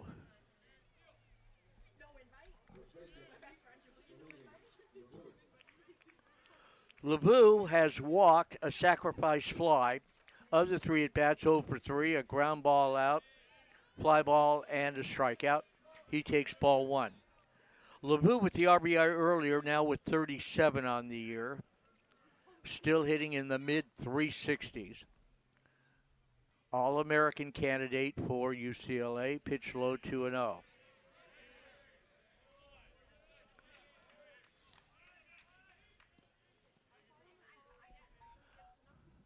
Olivier LeBeau. Out of Ocean View High in nearby Huntington Beach. Fouls it back. Had the green light there. 2-1. LeBeau last year are remarkable, I keep saying it, 85 runs batted in. How rare is that? Oh, I know, Pete Inclavilla and all the Oklahoma State kids of the 80s, 90s, early 2000s. But that's an offensive ballpark. This is out here on the West Coast, going to some cold weather in the Big Ten. He's a dominant hitter. And he hits one here through the 3-4 hole into right field. So LeBeau chimes in with his first hit. 1 on, 1 out. Cade Castle's numbers, they're not impressive, but they will be someday. No wins, 3 losses, ERA of over 12. His 6th appearance, He made 4 starts early in the year. Used very sparingly the last 3 weeks. He's allowed 19 hits in 11 and a third innings. Walked 4, struck out 3, and given up 3 home runs. So it has been a learning year for young Cade Castles, who at some point should be a very reliable weekend starter. Ball one to Roman Martin. Hit by a pitch, walked, doubled, singled. They finally got him on a fly to left his last time up. Next pitch, check swing, that's over. Count evens at 1-1. One thing about Castles, among many that impressed Dan Babona to recruit him here, good stuff, but he threw strikes. He threw another one right there over 1-2. So I think it's just a matter of making the adjustment, having a bit more confidence, and adjusting to a much higher level of baseball. The ability is there. Swing and a miss here. He struck out an All-American candidate right there. Castles strikes out Martin, second out of the inning. That'll bring up Peyton Brennan. Anteaters in the ninth, trying to get something going offensively. 16 in a row set down. It'll be Carney, Reyes, and Felstad due up.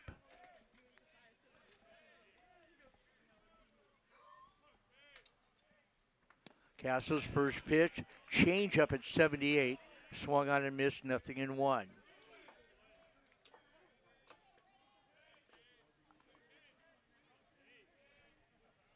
Oh and 1 to the left-hand hitting Peyton Brennan.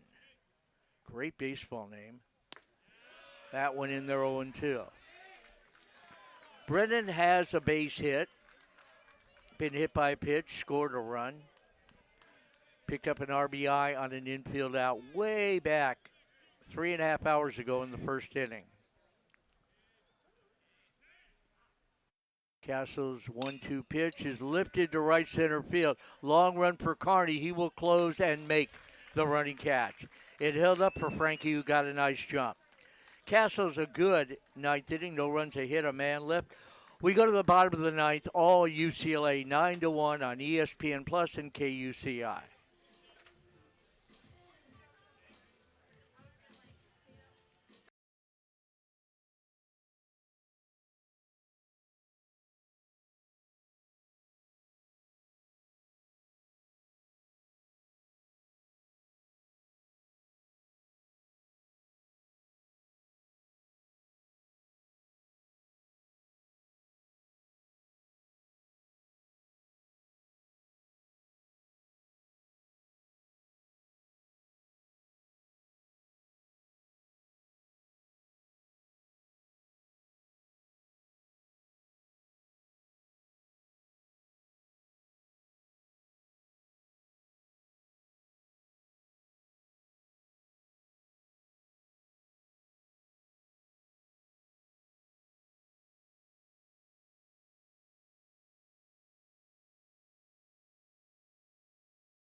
Iguanagua.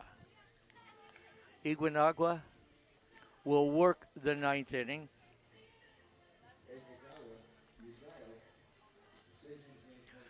Iguanagua from Hawaii.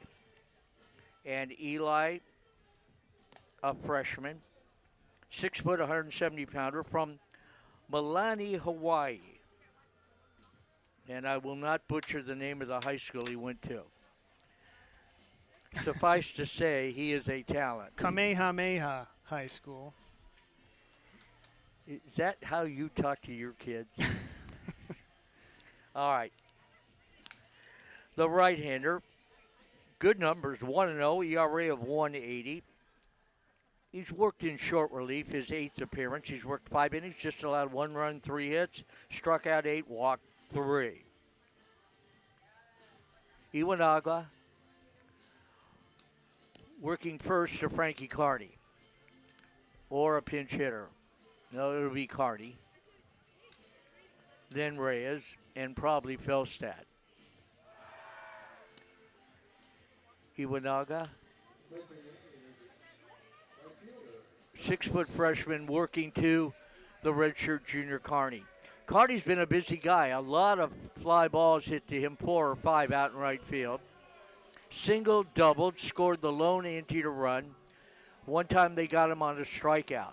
16 straight set down by the Bruin pitching staff.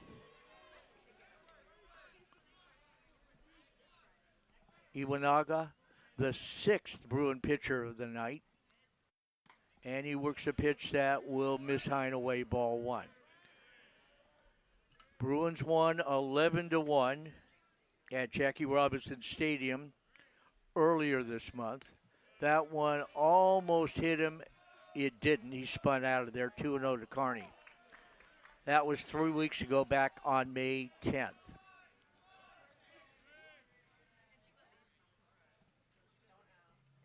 Right-hander's 2-0 pitch, and that's lifted foul, 2-1 to Frankie. Kearney, a gap hitter, 2 hits tonight, give him 27 on the year in 99 at-bats, hitting a little better than 270. 2-1 to Kearney. Change up, swung on and missed, took something off of that. Frankie out in front. 2-2. Aiden Aguayo has remained in the ball game. Remember, he pinch hit for Rock Chalowski. He's in to play the 9th inning at short. Pitch low, full count, 3-2. Otherwise, the same Bruins out there. 3 outs away from 20 consecutive wins. 3-2 pitch. And that's hit foul to the Anteater dugout. In and out of it, rattles around. We'll do it again.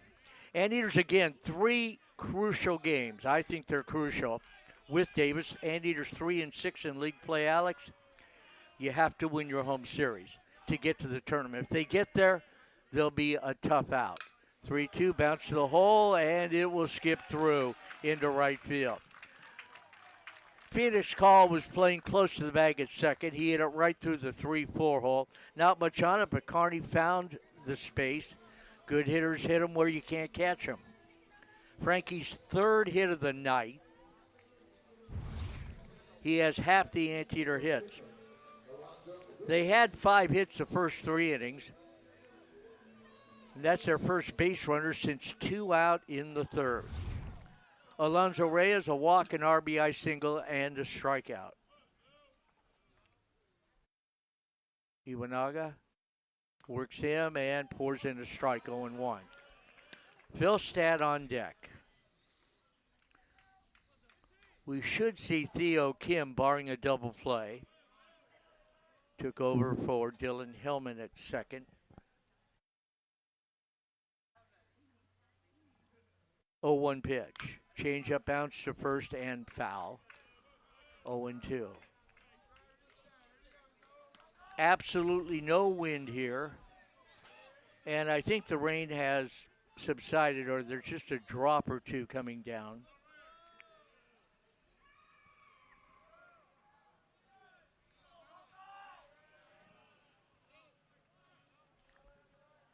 Right-hander ready. And the pitch inside at the feet of the left-hand hitting Felstad. 1-2. Reyes, I should say, 1-2. Alonzo's RBI earlier pushed him up to 21 to lead the team. Hitting .299.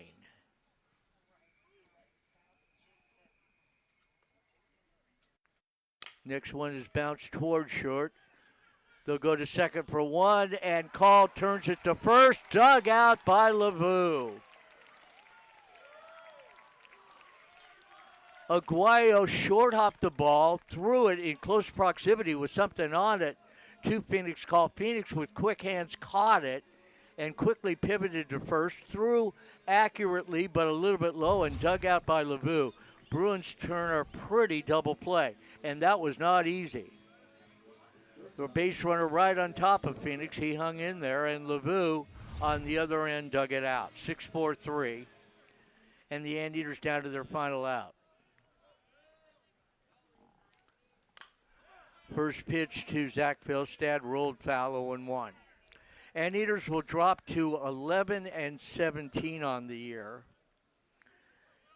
And their home record, surprisingly, will be 4 wins, 9 losses. Away from home, they're 7-8. They've got to turn that around in a hurry beginning Thursday. UCLA 16-2 at home, now would be 7-0 on the road. Pitch fouled back, 0-2. 3-0 in neutral sites and 12-0 in the Big Ten. John Savage and the Bruins focused on winning the Big Ten, getting to the postseason, and winning national title number 2. Swing and a miss. Philstad strikes out on a breaking pitch in the dirt, and that'll do it. 11 Anteaters strike out tonight, and UCLA in the late innings pulls away and cruises to a 9-1 win. Anteaters in the ninth, though, runs 1 hit, no errors, and nobody left. UCLA now 26-2, and UC Irvine 11-17. Final totals tonight for the Bruins: 9 runs, 11 hits, no errors. UC Irvine 1 run, 6 hits, 1 error. I assume the win will go to Angel Cervantes, who started the game for UCLA. He'll improve to 2-0, and the loss will go to Anteater starter Dane Grant. He's 0-1. That will about do it tonight. So for my partner, Alex Roberts-Croto, I'm Mark Roberts saying so long from Cicerone Field. Well, the final score tonight again is UCLA 9, UC Irvine 1. All games airing on the ESPN networks are streaming live and are archived on the ESPN app. This has been a presentation of ESPN. Good night, everybody.